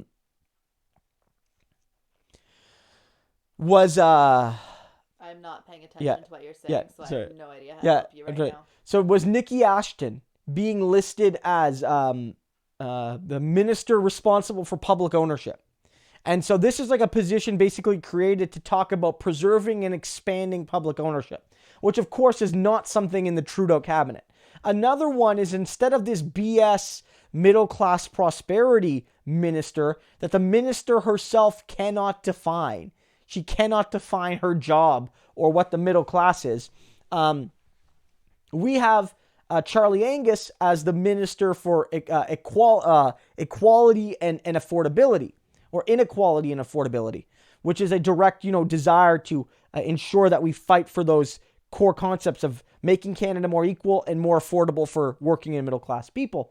And finally, and this is where is Daniel Blakey, who's an MP for us in Winnipeg, who is the Minister for Democratic Reform. Now, if you recall, in the last Parliament, the Liberals had ministers for democratic reform who were hypothetically charged with implementing electoral reform. There was Monsef, and then I think Gould were both given the role at different times, and to implement electoral reform and find other ways to reform the democratic system to make it better. And ultimately, they failed to do it, or more accurately, they didn't fail. I don't think either of those women failed. I think they did exactly what they were trained to do, or tasked to do, which was to kill electoral reform. But at the end of the day, they didn't include a minister for democratic reform in this current cabinet. The Liberals don't have that this time. So the NDP putting that there is a sign that Blakey, at least, will be fighting for electoral reform and other reforms, even if the Trudeau Liberals aren't, putting that in their cabinet. So that's a good sign. That's a really good sign. Jake Sisko says, "Can you diss Jordan Peterson a bit tonight?" I mean, is there a specific way? I made a recent video about it where Peterson got into because he's working with the National Post now, writing about stuff and such. And he basically tried to make the argument that, we have to champion the individual because, when we talk about gender and race and sexuality and class, we lose the individual. And what I made the argument that this is the man, don't forget, who basically said society will crumble unless we find some way to enforce monogamy. And so for those who didn't see that video or haven't read about what Peterson has said, is basically Peterson is at the very least sympathetic to involuntary celibates, incels. And some of these incels have been violent. The guy who drove the van in Toronto was violent. Elliot Rogers, one of the the mass shooters in the United States, was violent. And they identified themselves as incels. And they argue that there is a small cadre of men out there who hog all the female affection. And that means there's not enough women for most of the other men. And Peterson largely agrees. And Peterson feels that modern society, feminism, other tools that have given women freedom over their own bodies and how they move those bodies throughout society have created this social instability. So the man who's like, we have to champion the individual at all costs because the individual is the only thing that matters, is basically saying the real problem with society is women do things the way they want to do them. Women are having sex with who they want to have sex with. And the problem is that multiple women, have sex with a smaller pool of men than the amount of women in that pool. That leaves men on the outs. So Peterson says we have to find some way to enforce monogamy. Now, he's not always been super specific with that. He could mean a system where, women's bodily freedoms will be restricted. Maybe you ban birth control to make sex riskier for women. Maybe you do things like that. Maybe you just do it through social pressure. Maybe you do it through ways that discourage women. Maybe you do it through ways that make it harder for women to find employment. I don't know. The point is, he wants a system where women are forced to find a particular man to depend on and to find that man young, so that more men are paired off one-to-one with a woman, making less men unhappy that they don't have a partner to have sex with. That's basically one of the cruxes of his views. And I find it so interesting because, again, this is the champion of individualism, basically saying that women are basically need to be redistributed as a resource to stop men from being murderous. That's what he said. I mean, I don't know if I can make fun of him more. I don't know. I just think that just me telling you that story is all the fun I need to make. Okay. Cosmic Marlin says, can you debunk some of the lobbyist-funded talking points surrounding climate change? Like how bad natural gas really is in comparison to renewables. What do you mean, like, in that? Like, how bad? Like, what do you mean? Like, the industry talking point that natural gas is good and therefore we don't need renewables, or the reality that natural gas is bad, so we might as well stick to fossil fuels? I'm not sure. Or are we talking like industry narratives, like clean coal narratives, or it doesn't matter what we do because X country won't do anything and it doesn't matter? Like, be more specific about that, please. That'd be very helpful. Okay, yeah. So Cosmic Marlin, if you could, I'll watch for your comment. If you want to rewrite, and maybe narrow your point a little bit, or let us know, I'll reread it. Philip Rottingham says, wasn't someone arrested a couple years ago for planning to assassinate Justin Trudeau?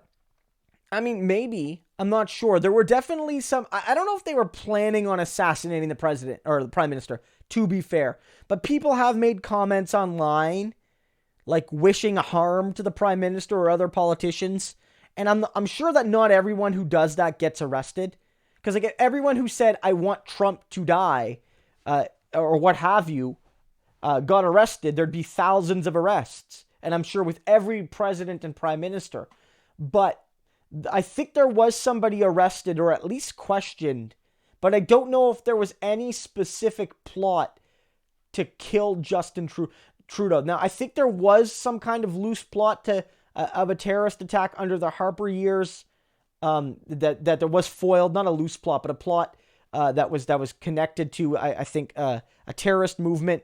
But beyond that, nothing has ever gotten to the point where, like, a prime minister has faced imminent risk of assassination in like a targeted way, like you saw with Lincoln or Kennedy or McKinley or Reagan or any of these sorts, right?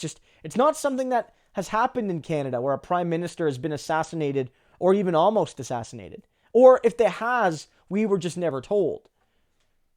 Okay, this is a question from Jake Sisko, who has been cracking the jokes tonight. So I'm not sure if this is a joke or if this is a real question. Oh, just a thing, quick. Craig says the GIF is the image is done, and I will check it out as soon as the live stream is over. Follow Craig on Twitter, and you can see that image. Okay, so I'm just gonna read this question because I don't know what he's referring to. He says, "Does Christo support Bajoran resistance?" What can Bajoran, right there. Bajorian. I don't know what Bajoran is. Sorry about that. Like, I'm not like I'm not sure. So let me know what that is, and I can maybe give a comment about it. But I'm not sure. Also, he wants to know if you're a Trekkie. I'm a Trekkie. I mean, not really. I'm not like anti-Star Trek. I've watched some of the Next Generation and whatnot. I've seen some of the movies, the Hollywood, actionified movies. I haven't gone through and like watched Star Trek as an adult. I wonder if I'd appreciate like the original series, like the Next Generation, or the new series, which I haven't checked out, like the new one that's currently ongoing. Are they a character in Star Trek? What, Trekkie? The Bajorans? I'm not sure. But I'm pretty sure someone's making fun of us right now. Well, if they are, that's fine.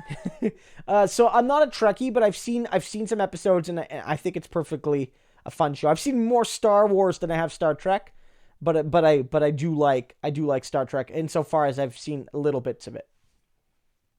Okay. Yeah. There's some comments that says it's though what Peterson says is like kind of a little bit insane. There's an argument for legalized prostitution. I mean, like, look, the argument for legalized prostitution is that, like, people, not just women, but men and women and everybody else, should sort of be able to do what they wish with their bodies. And that includes to have sex with those bodies and make money off of it. That's my view. And that also, from an equitable perspective, despite the fact that even under legal systems, prostitution will probably always be a less than safe job, could be safer, better regulated, both on the consumer and worker side. It could allow for a more formalized unionization process to protect these workers and like, professionalization processes to protect the workers. It's from Star Trek Deep Space Nine, the Bajorans. No, I'm not Everyone's making fun of us. Whatever, guys. Well, it started when you made fun of me, and then they all just took a cue from that when you called me a stubby-armed, big-headed T-Rex. Well, you are.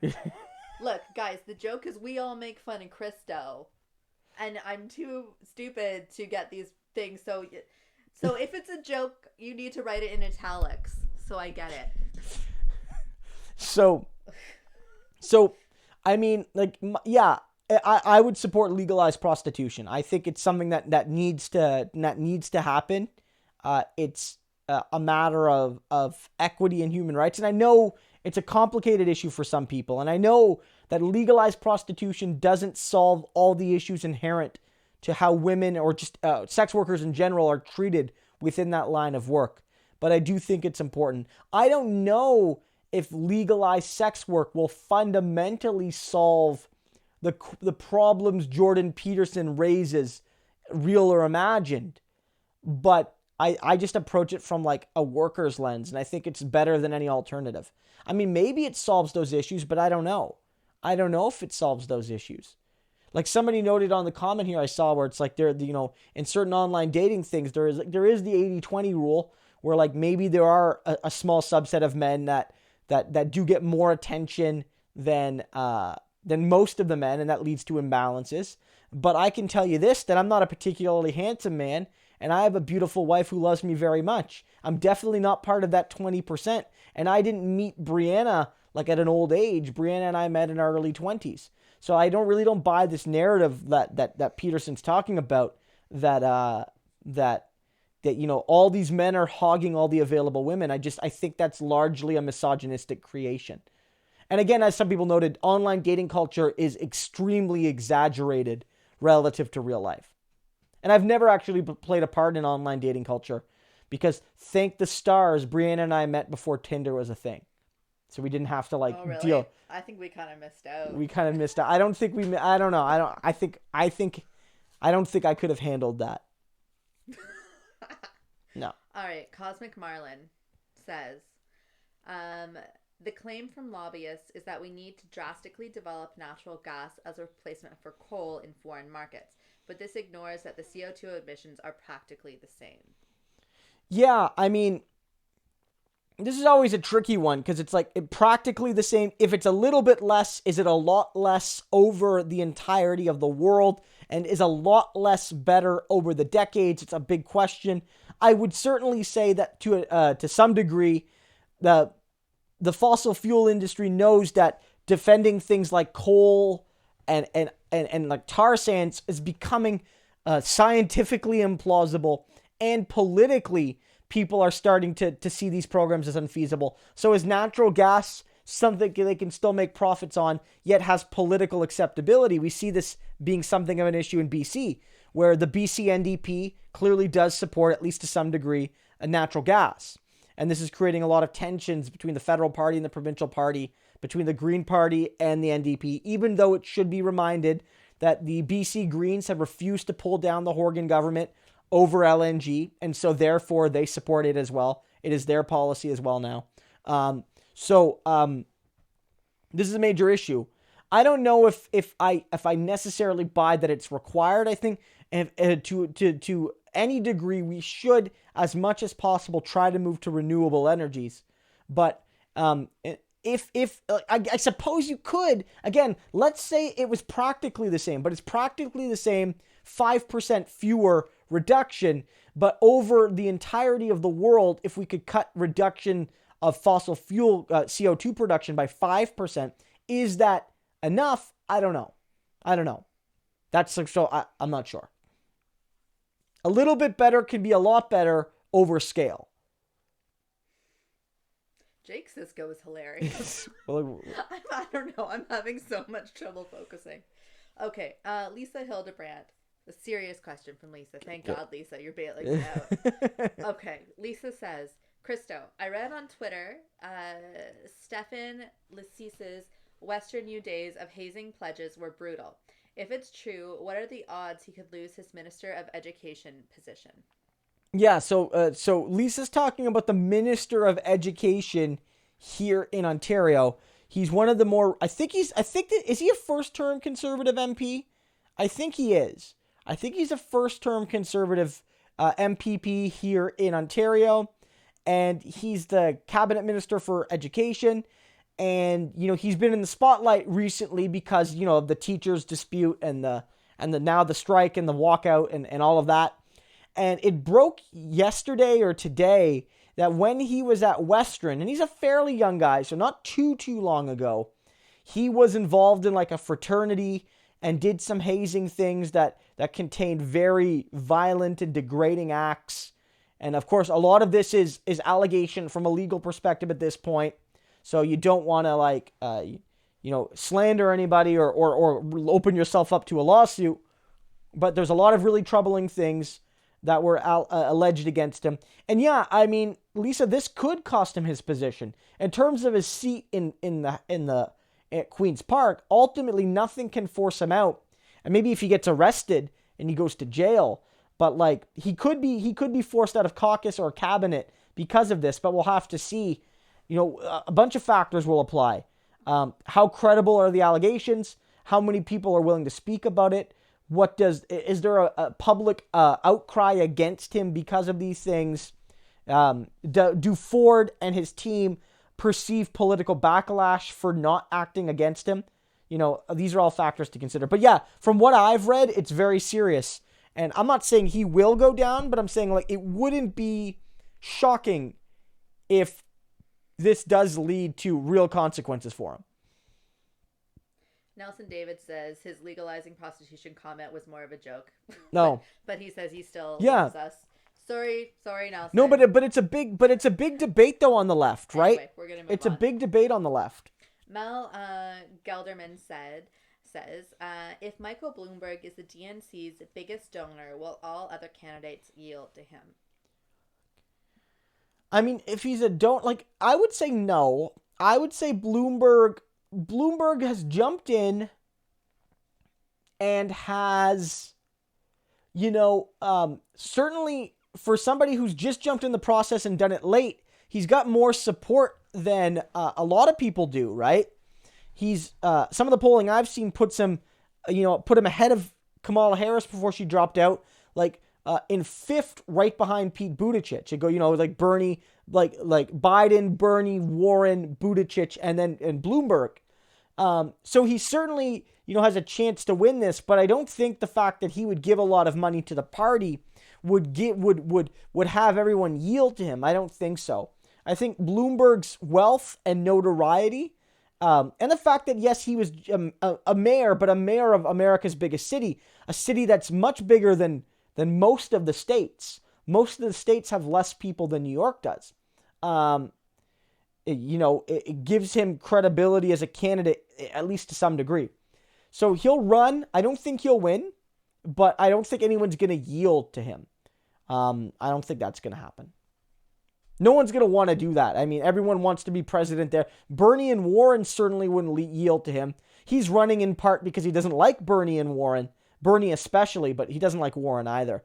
And then Buttigieg and Biden, despite the fact that they're all neoliberals, so three at least, they're not going to just quit just because Bloomberg wants to be president too. Okay, Philip Rottingham says, who is your favorite Star Wars character? It's a good question. Captain Picard. That's Star Trek. Did you get me? No, or did you mix that one up? No. Did you mess that one up? No, I was joking. Oh, okay. Brianna was joking. I'm like Obi-Wan's pretty cool. I like Obi-Wan. I think the Force as a character is underrated. Brianna just said the Force, like the concept.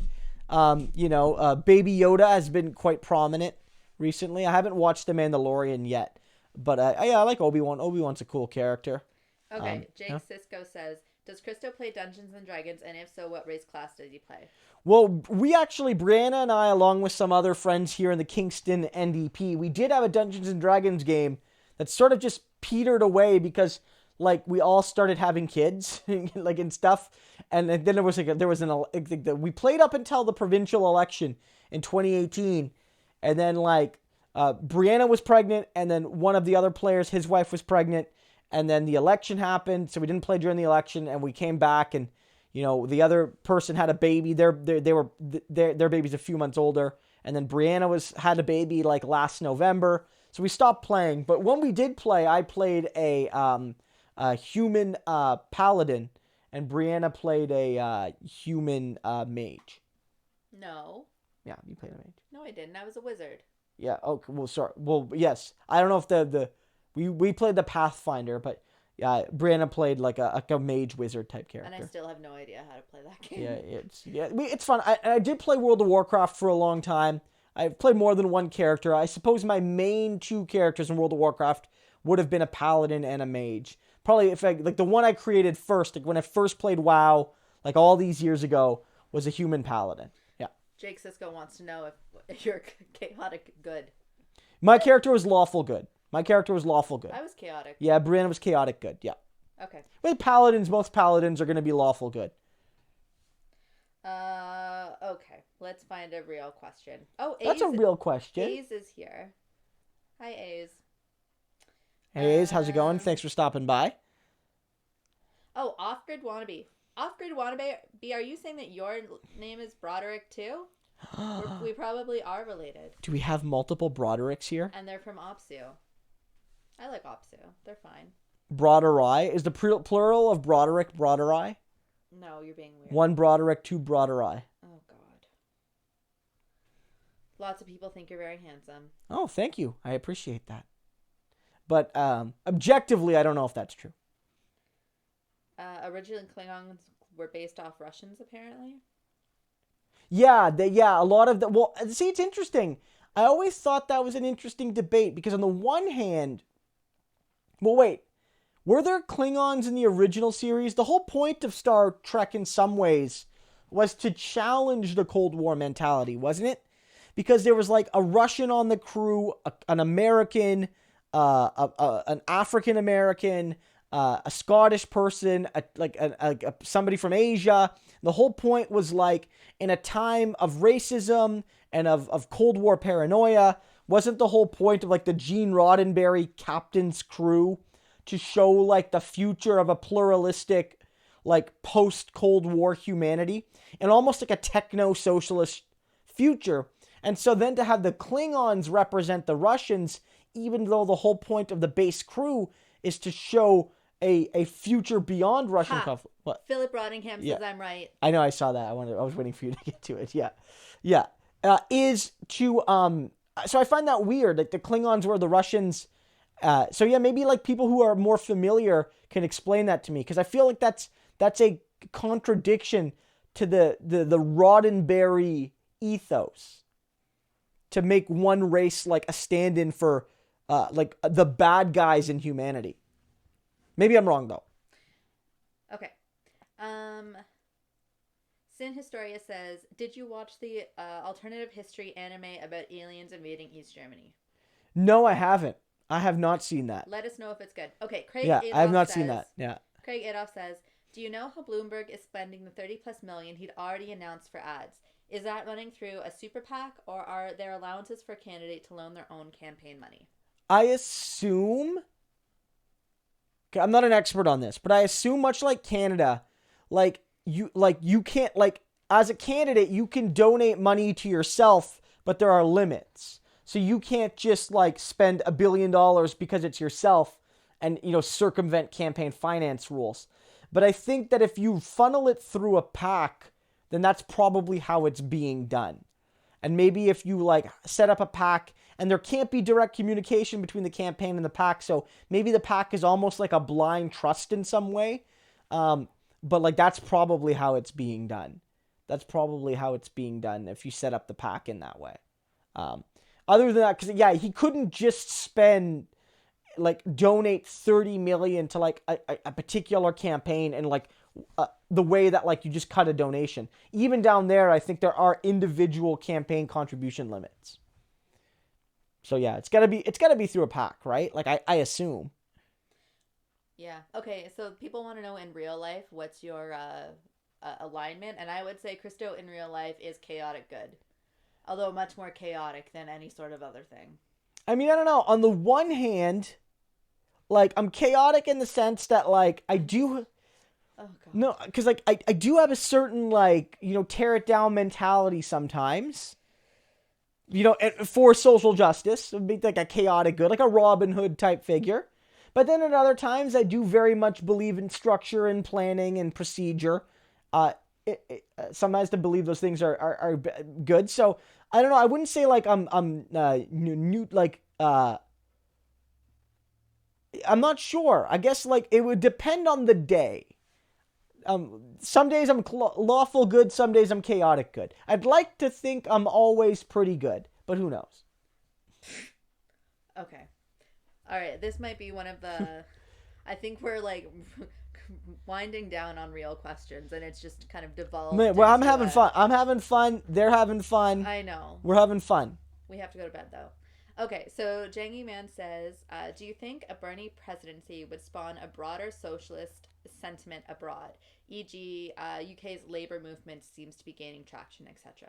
Yeah, as we noted earlier on the stream, we had a question of similar. I think, Bernie winning would be a big boost to the left here in Canada, especially if Bernie succeeds in implementing programs, because it would force Canadians to actually have to do something to want to claim they're more progressive than the United States for the first time since like the 60s.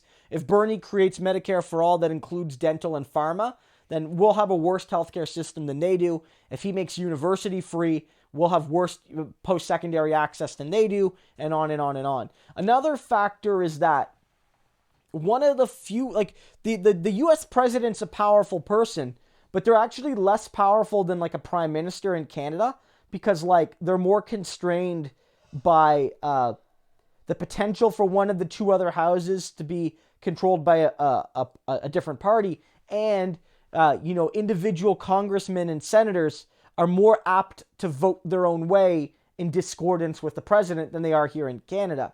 But on foreign policy, the president has a large amount of leeway versus what they can do on domestic policy.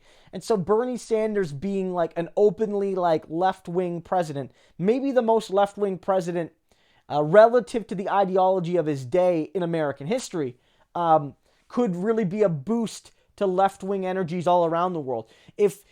Bernie might not be like a champion of socialism in Latin America, but if at the very least Bernie would like not coup the hell out of any country that elects a socialist government, it might give people in those regions more confidence in their ability to live differently. And I think that could be a really big boon. Like what Bernie would do with foreign policy could be very important as well. And I mean, maybe Bernie Sanders takes a different approach to free trade. I don't think Bernie Sanders would cancel all trade deals, but maybe Bernie actually uses American might to enforce labor standards and enforce environmental standards rather than just talk about doing it. The U.S. president's incredibly powerful. Imagine if there was a good one. Okay, Mel Galderman says, I work with blockchain and we're pioneering decentralized autonomous organizations. We're about 5 to 10 years away from being able to replace the government with code controlled by people. Thoughts? I don't know nearly enough about blockchain. If it's like Bitcoin, then I'm skeptical, right? Because like Bitcoin, like I get the technology is there, although the environmental impact of Bitcoin is immense. It's the size of countries in some ways. And also it doesn't work as a currency. So I understand the technology of blockchain is functional, and I think it has some uses, but I don't know if we're going to be replacing governments. I don't know if people are going to trust that. I don't know if I'm going to trust that. Now, if there are ways to use technology to integrate more immediate and persistent participation by citizens in the democracy with reservation, I can see that as a good thing. You know, you would have to ensure that access is basically ubiquitous so that everyone could participate regardless of income or technical literacy. But like, you could use some of these technologies to allow people to have more of a day-to-day say in their politics. Is this like the open voting referendum on questions thing? To some degree, but I think it's just about like using secure systems of data and stuff, but that are harder to hack and harder to predict, which is how Bitcoin works, because blockchain is these very complex systems of code, which basically allows you to like create money in a sense, and create that's not really counterfeitable because of the nature of the code. But I'm not an expert on blockchain. I'm skeptical of it replacing fundamental systems, because I mean, Bitcoin has in no way proven its validity as anything more than a commodity. It's not a currency, right? So I don't know if they can't even make a money, can they make a government? I'm not sure about that. That's my view. Okay. Stop Sheer Vote Liberal says, would Corbyn winning help Bernie? Probably. Unless, I mean, I guess if Corbyn fails, if he wins and then has a really bad time of it, then it could hurt him, I guess. But I frankly think that, like, I don't know if it'll have a huge effect either way. The U.S. is pretty insular with its politics. I mean, the whole Venezuela argument is often one you see, like, oh, Bernie wants to make the United States Venezuela. But I don't know. It could help. I think it could help. It could give people a lot of energy. It could excite people that it's possible. That the left-wing guy beat the boorish conservative. You know, I know Boris Johnson and Trump are not directly analogous, but they have certain characteristic similarities. And so you say, well, in Britain, they didn't nominate the cautious moderate. What beat their Trump was their Bernie. Maybe that's a tactical argument you could make if Corbyn's able to win. Okay, Craig Adolph says, are you happy with the NDP critic appointments, and also will you formally call Doug Ford a Timbit? Will I formally call... Guys, here it is. At 10:05 Eastern, December... PM. December 4th, 2019. Doug Ford, you are a Timbit. So there you have it, Craig. And on the critic roles, I'm pretty happy. Some people had criticisms of Jack Harris being the foreign affairs critic because they feel he's sort of a bit hawkish. But at the end of the day, I like where he's put a lot of the left leaners. He's given some important roles to people like Leah Gazan. He's given Matthew Green's gotten like a key role at Treasury and National Revenue, where basically Matthew Green can talk about the workers' rights of federal public servants. He could talk about tax programs and things like that. Charlie Angus has a key role. I know he's not strictly like a left-leaning guy necessarily, but like he's a big name where he could talk about inequality and poverty and still kind of have his key focus on Indigenous youth. I think that Singh taking on Indigenous issues as his portfolio is a sign of real leadership. Most prime ministers don't take that portfolio, but I think he's showing that as the leader of a party that wants to build reconciliation, that there's no role more important for me than that role. I think that's great. Nikki being given like the public ownership portfolio is great to see. And I'm not going to say any specifics because I've talked to some people off the record, but many of the people I've spoken to have suggested that the roles they have are roles that, upon discussing things with Jagmeet, were roles they were interested in, which means to at least some degree, Jagmeet Singh, picked his team in on the basis of consultation and collaboration. I'm sure that some people didn't get everything they wanted, but that Singh didn't just decree to everybody, here's your task. To some degree, people got what they were interested in, which I think is a good basis to build a team. That you have people working on projects they care about and will champion really well. So on the whole, I'm pretty happy. I'm pretty happy with where most people are. And like you got some like people who are staying where they should be. Like Don Davies was a really good health critic. He's back on health. Scott Duvall was like the tireless champion of calling out Trudeau's failures to stand up for pensioners, and he's back on like pensions and like seniors and things like that. So Scott Duvall is there. So they've kept some people in good portfolios, and they've shifted some people around or some of the new folks have been given real tasks. So, yeah, I'm happy. Okay, we got a super chat from Robin Hood. Thank you so much for your support, Robin Hood. Thank you so much. I really appreciate it. And they say, why do you think the Trudeau brownface controversy receives so much international attention? Well, it's really bad. Like, it's awful what he did. He should have gone down for that. It's really an indictment of our country that he didn't. Of his own party, that they didn't force him out. Of Canadians that they voted for him still. Of progressives pretending they don't care about blackface because a liberal did it. Where if Scheer did this, they would have called for his head. There's a lot of reasons why this happened. I think one of the factors is that specifically in the United States, the history of blackface is so massive. And the United States is a driver of Canadian media and American, its own media, but also global media.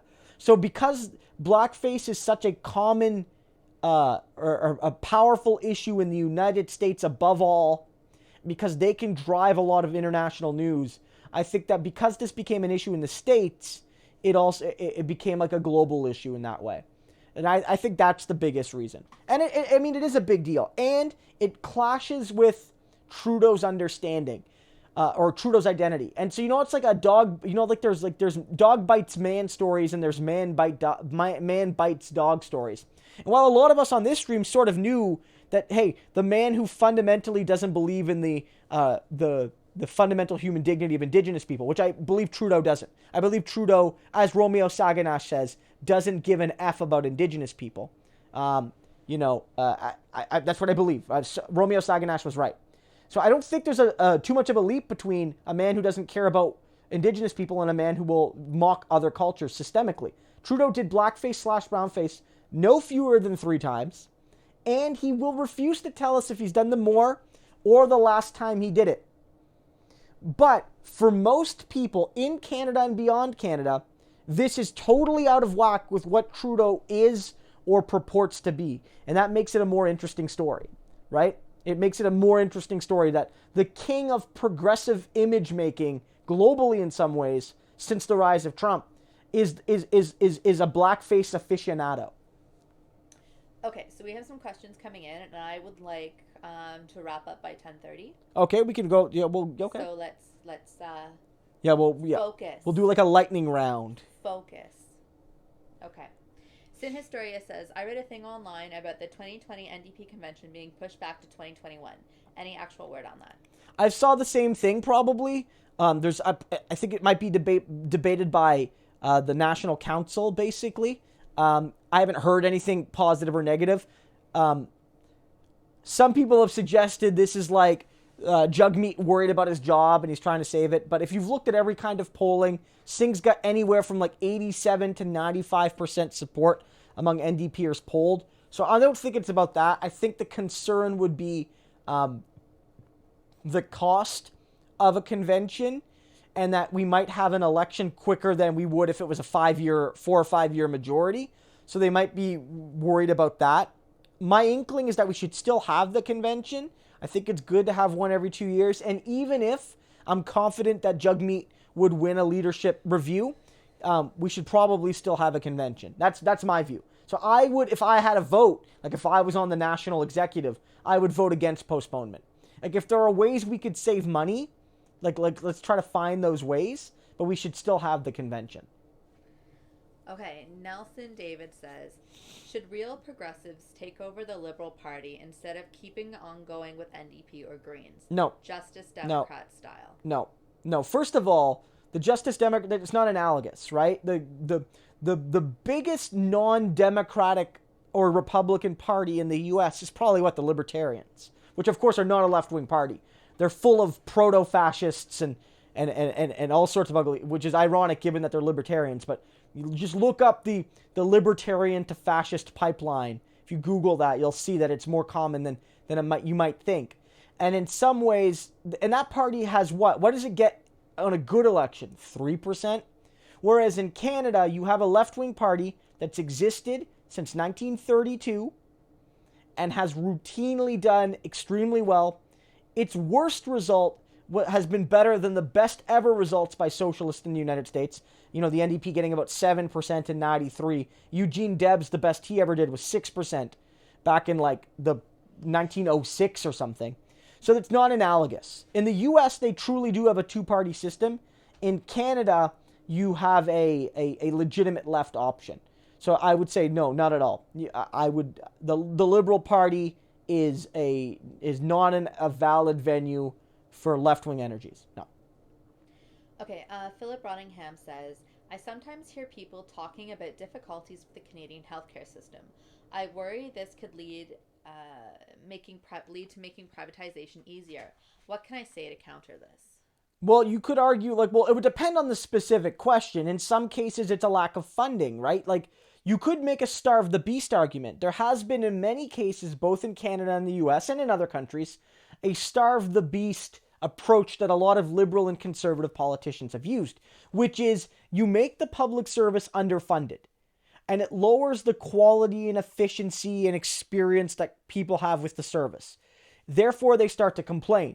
Those same people that underfunded and hamstrung the service said, well, the problem is, the private sector would be more efficient. And so they use that as a crux to privatize. But what we should let people know is that private services don't lead to better outcomes.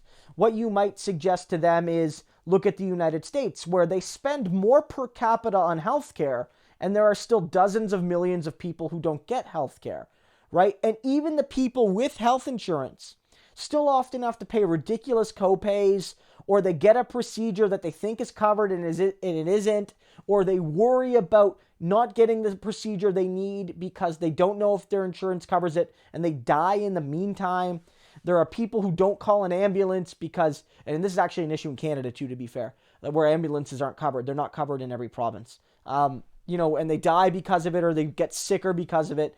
There's a whole bunch of things you could talk about. I think the argument to be made is that our healthcare system struggles largely because we don't invest in it sufficiently. And you could say that at the individual provincial levels, investments are not made. But you could also point to the fact that Justin Trudeau, because he hasn't expanded health funding, as far as in relation to rising costs of living and stuff, basically funds healthcare less than Stephen Harper did. And that federal proportions of healthcare funding has fallen, and that makes it harder for all the provinces to provide the care needed. So that's the biggest issue, I feel, is not the public system, but the systemic underfunding of it. Sometimes just because governments don't want to raise taxes because they worry about the political effects, but other times based on a desire to make something fail so that you can privatize it. It's like here in Ontario, and you could see that it doesn't always lead to better services. There are certain areas of Ontario where, roadside clearances were privatized. And then those companies couldn't do the job, so the government had to buy them more equipment. So we privatized the services, giving out contracts to private companies to plow the highways. And then we bought them equipment because they didn't have the equipment needed. And so we're effectively giving away our public services and then bankrolling those private companies so that they can profit off of us. I don't think that's a better service. And you could guarantee the same thing would happen if we privatized healthcare. Okay, Comrade Internet says that he thinks you should reach out to A4A Ontario, maybe chat with people from that organization at some point. So maybe you can I'll do that. Okay, I'll take a look, yeah. In terms of other chats on this channel, one of the things I noted for those who support me on Patreon or those who don't yet, that our next Patreon goal is to have more interviews on this channel. I've done some. I'll continue to do them, but if I get to my next Patreon threshold, which is about 500 a month, then I will commit to doing at least one monthly interview. I've been building a list of people I'd love to talk to. Some people I've talked to already that I'd have back again, and some new people. But if you want to see regular me talk to YouTubers and politicians and activists and academics, then that will become a regular aspect of the channel. And of course, I would certainly take suggestions from viewers about who they would like to see me interview, and we could see if that could be arranged with that person. Okay, FPS Eli says, I understand that Obama put up border internment camps. If so, wouldn't it be understandable that Trudeau would call Trump out? To a certain degree, yeah. To a certain degree, it's important to realize that a lot of what Trump is doing isn't a full-scale departure from Obama. Like Trump isn't creating some of Trump's frankly evil actions were things Obama did. But some of Trump's the way Trump has approached detention centers has been more uniquely cruel and vindictive. And yes, to a certain degree, we probably should have called out these detention centers under Obama, and we didn't. And part of that is based around the fact that, we're less critical of Democrats and liberals when they do bad things than with conservatives. I've noted this on the channel, that when Stephen Harper attacked postal workers, everyone united behind the postal workers. When Justin Trudeau did, everyone stuck with Trudeau and the postal workers were left out in the cold, including some unions like Unifor, right? Who basically said, screw the steelworkers, we're with our buddy Justin, right? Not rank and file Unifor people, they were on the lines. Jerry Diaz did absolutely nothing to show solidarity with the postal workers. You damn well know he would have if there was a conservative in office. And so yes, to some degree, we have to reckon with the fact that we let Obama get away with stuff, and now Trump's doing some of the same things. But Trump's treatment of refugees is quite a bit crueler than what we saw from Obama. There's a cruelty there with what Trump is doing. There's a proudness of the fact that he's doing this. There are differences. But you're right. The United States was not a safe country for refugees under Obama either, from my perspective. But, we can only do so much. We can acknowledge our mistakes in the past, but to a certain degree, just because we got it wrong with Obama doesn't mean we have to get it wrong again with Trump or we're being unfair. We can only do our best to get it right now. Okay, A's says, any political commentators worth watching live during UK election night? Will you be joining any streams during UK election?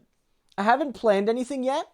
But I might have some chats with David Dole, with the Serfs, any of those folks to see if they're covering the election the night of. If they are, then I might join up with them.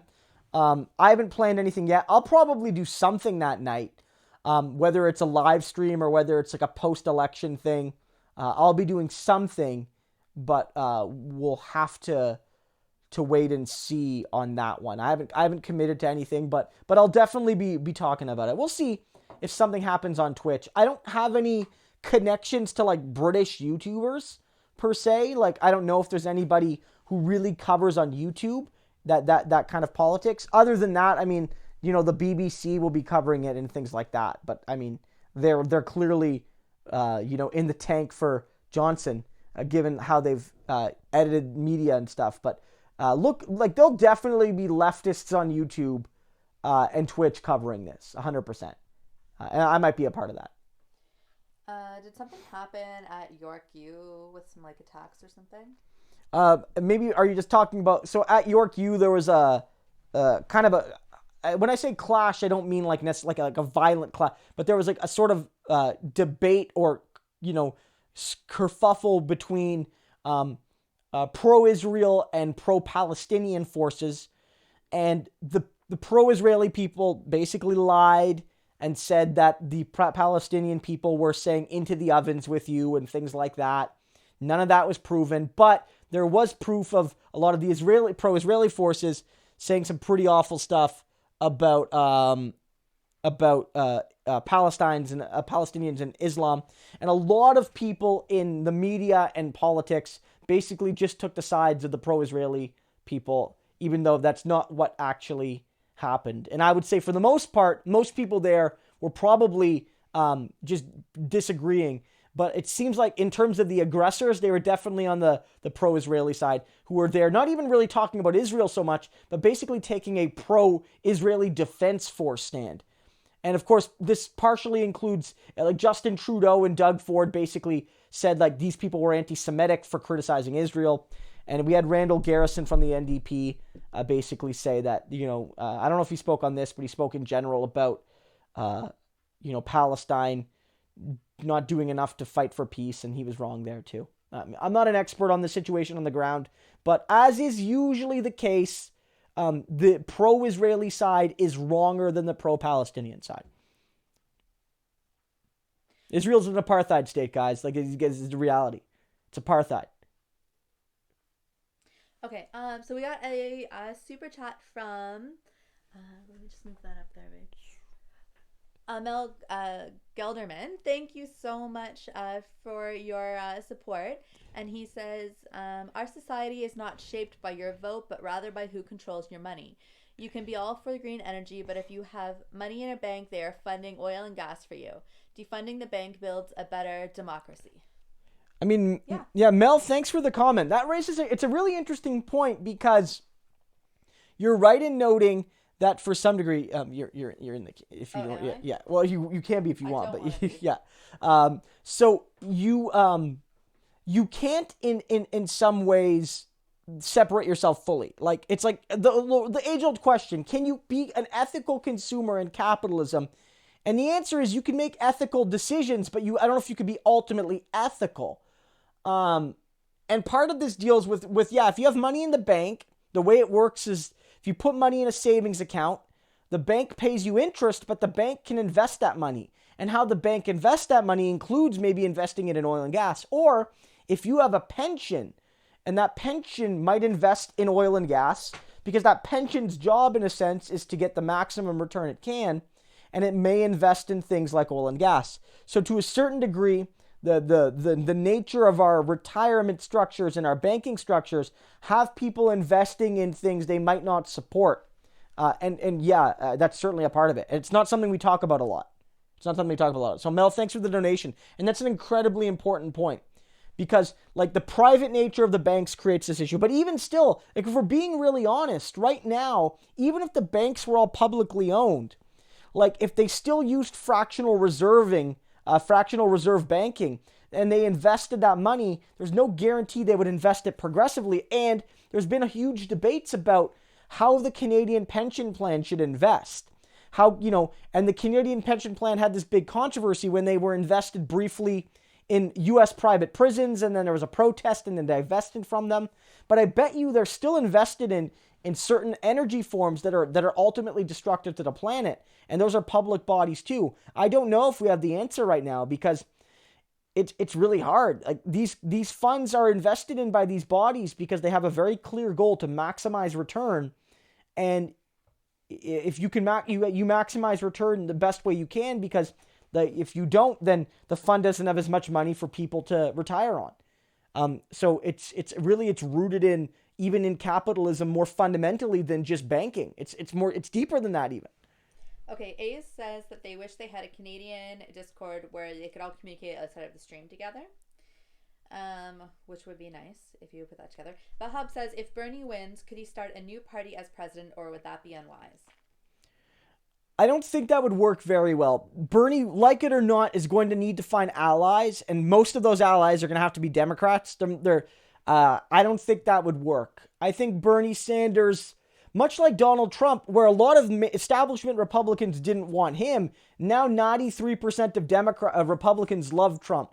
It would be more likely that Bernie took over the Democratic Party and reshaped it. At this point, it wouldn't be feasible to start a new party.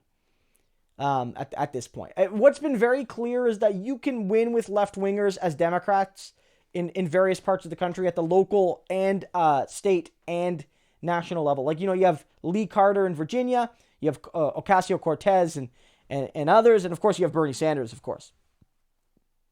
I think that's the path forward in the States. Maybe at the state level you could start a third party at certain states, maybe, I don't know, but... I'm just running through. I don't know if there's any more. Oh, Arthur wants to know thoughts on Camilla is a cop meme. I think it's fine. Kamala. Yeah, so this is interesting because I made that video a couple days ago or yesterday on Kamala Harris dropping out. And of course everyone did because it was the news of the day on politics. And one of the narratives that came out from a lot of Kamala supporters, like as of why she failed, was general racism and misogyny, and I don't think that racism and misogyny played no role. It's ubiquitous. But one of the specific subsets was the Kamala Harris is a cop meme was in itself racist and maybe sexist. And that it was used by like white Bernie bro types to dunk on a black woman without having to be explicitly racist or sexist. And I think that's BS. First of all, the biggest thing here is that Kamala Harris, at least one time on video, said, "I was California's top cop." As prosecutor, she envisioned herself as a cop. She used the word. She didn't say I was that, law enforcement. She said cop. So Kamala Harris is a cop is endorsed by Kamala Harris. And I think at the end of the day, everyone's like, well, it's racist and sexist. But here's the thing. Kamala Harris's entire tenure as prosecutor was an act of racial injustice. Kamala Harris did nothing to fundamentally fight marijuana injustice. Kamala Harris, like Justin Trudeau, was a privileged person. Not as privileged as Trudeau, but she went to, she didn't grow up poor, and she used marijuana in her younger days. She partook in that drug and faced none of the legal or social consequences, like Justin Trudeau. And yet there are thousands and thousands of racialized young, mostly men, but not exclusively men, in prisons and with records in California for doing what Kamala Harris did, but mommy and daddy weren't as important as her mommy and daddy, and they got away with it. Or they didn't go to a nice, elite college where, kids are allowed to do those things. So she got away with it. She also allowed prisoners to fight fires, literally put their lives on the line for slave wages. And it's actually illegal for many of those people who fought fires to go on to become firefighters after they leave prison. So it's not even as if they can fight fires and then, eventually find a meaningful career. The whole point is Kamala Harris is more racist and more I don't know if she's more sexist, is more racist than the meme people are saying is racist. You know what I mean? Like, Kamala Harris is an enemy to African American people based on her actions. Just because she's African American doesn't make her an automatic champion of them. It's really sad to say, but that's kind of the truth, right? I mean, her and again, when she had the opportunity to prosecute white collar crime, overwhelmingly done by white people, she didn't take the shot. Okay, Sinhastia says, would you consider setting up a Discord group as well? I don't know what that is, but I'm going to keep saying it. Rusty Shackleford said, what do you think of the Chinese Communist Party? Let's keep this to under a minute. Yeah. Okay, so first on the Discord, I do have a Slack group that's one of my Patreon tiers. So I'm trying to balance the fact that I have sort of a group, because with this channel, I don't want to offer content that is gated. And I'm not criticizing anyone in particular, but like some YouTube Patreon groups, one of the things they do is they say, if you give me money, I will produce a video that's like, or a podcast or a Q&A session that's only for the people that give you money. And I don't want to do that. I never want to do that. I want all my content to be available to all people. But on the other hand, one of the things I do offer as part of my Patreon tiers is everyone who gives me $1 or more a month, they get their name on my end list. At $5 a month, they get that, and I send them a personal note of thanks.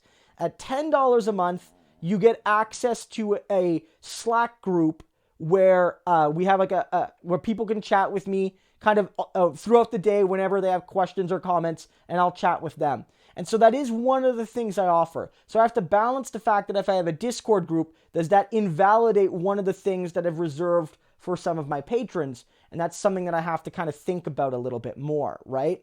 So if the Discord group had a bit of a different structure, if I set it up differently, maybe that would be something that wouldn't cannibalize one of my Patreon things. Because it is trying to find a balance of not creating a Patreon that fundamentally disconnects people from my content while still offering something of value to people who choose to give me money. And so one of the things I've done is I've created a private group for that discussion. So I have to think about those things. If like, Did you answer the Communist yeah, Party question? a Communist Party of China. I mean, it's not communist. It's not a communist. I'm not a fan. No, I mean, China's a capitalist country. China is anti-democratic. Yeah, I'm not. I'm not a fan of the Chinese Communist Party. I'm not necessarily a fan of the people who want to rule Hong Kong either, because I think they're all like pro-imperialist neoliberals. I don't even know if there's a good guy there, but I'm not a fan of the Chinese Communist Party. No, not at all. Not at all. Okay, I think that's pretty much it. Okay. Oh, wait. A says, what if we all make a collective Canadian Discord? Would you join it, Krista? Oh, I would 100% join it. And one thing to know, I don't know if Matt is here. Matthew, let me get the link here. There's a really good subreddit. I'm going to find the page right here. Is it Canada Left? Canada Left. Did somebody note it already? No. Okay, so there's Canada Left. I know stuff. Yeah, I know. You've only recently joined. So that's a great subreddit. It's started by one of my supporters, Matt, who runs that subreddit or is one of the moderators there. And, he can,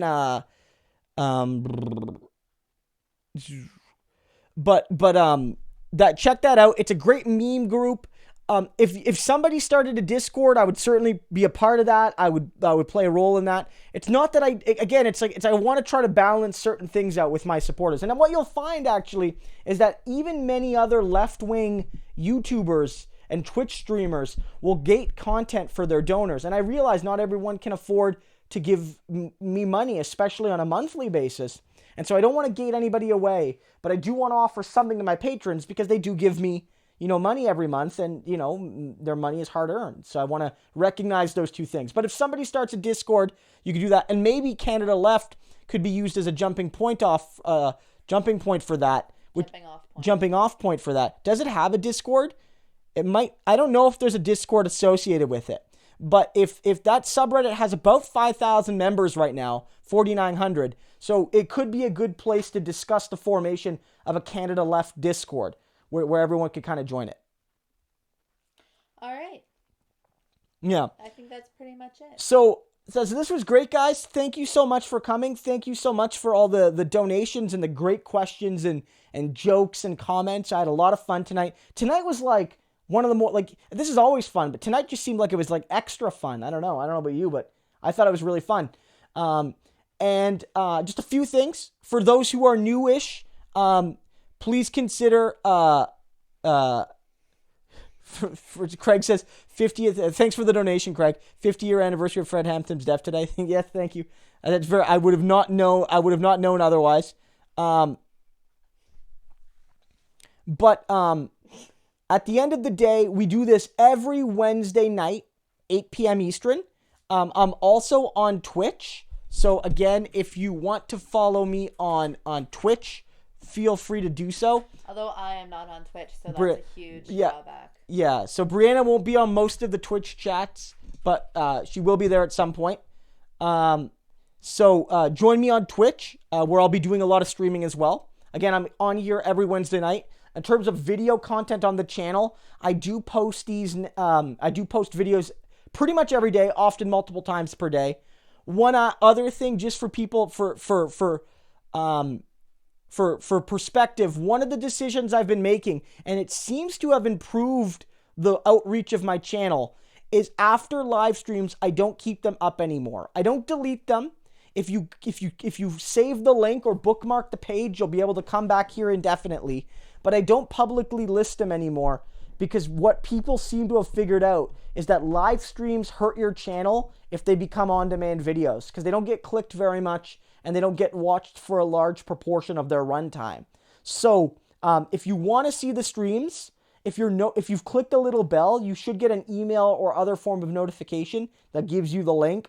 Or if for whatever reason you missed a live stream and you want to see it, send me a note on Twitter or Facebook or email or on Patreon if you're one of my patrons, and I will make sure you get the link. So you can see all the live streams even after they've happened, but I won't be posting them up publicly on the page because it hurts the channel in the process. I don't know why it does that. It's stupid, but everyone I've talked to said that when they stopped listing their live streams after completion, their channels got more organic views because YouTube thought the channel was better performing. Don't know. Have there been any other questions or comments since? Nope, just people chatting away. People chatting away? Yeah. Okay, guys. Well, this is stop sheer vote liberal. Vote liberal by. I don't know if I agree with that, but They're still back. They haven't left. yeah. Okay. Well, that's okay. Okay. Well, guys, this was great. I want to thank you so much again for stopping by. I will see you next Wednesday for my next stream. And then how about just put a link to them on Twitter? I could do that as well, Cloud. I might tweet them out like that. Because that's probably what I'll do. That's a good point. I can tweet them out because the people who click it are the people who will be very interested in seeing it. So I'll do that as well. But it's just if YouTube doesn't like them listed because it affects click-through rate. It's all of these things that are stupid, frankly. But you got to play the game. Thanks so much. I'll see you next week. I'll be posting some notes if I go live on Twitch, maybe using the community tab. And I will see you. Somebody said use a higher color temp on your camera. It'll make your skin look tan. I mean, what is it? Let's go like. Stop. No, don't do that. Oh, no, it's too. Stop. Okay. Don't be an asshole. Okay. Okay, guys. Have a good one. I'll see you next time. Brianna, you want to say bye? Bye, guys. Bye, guys. Have a good one. Thank you. Bye-bye. Bye.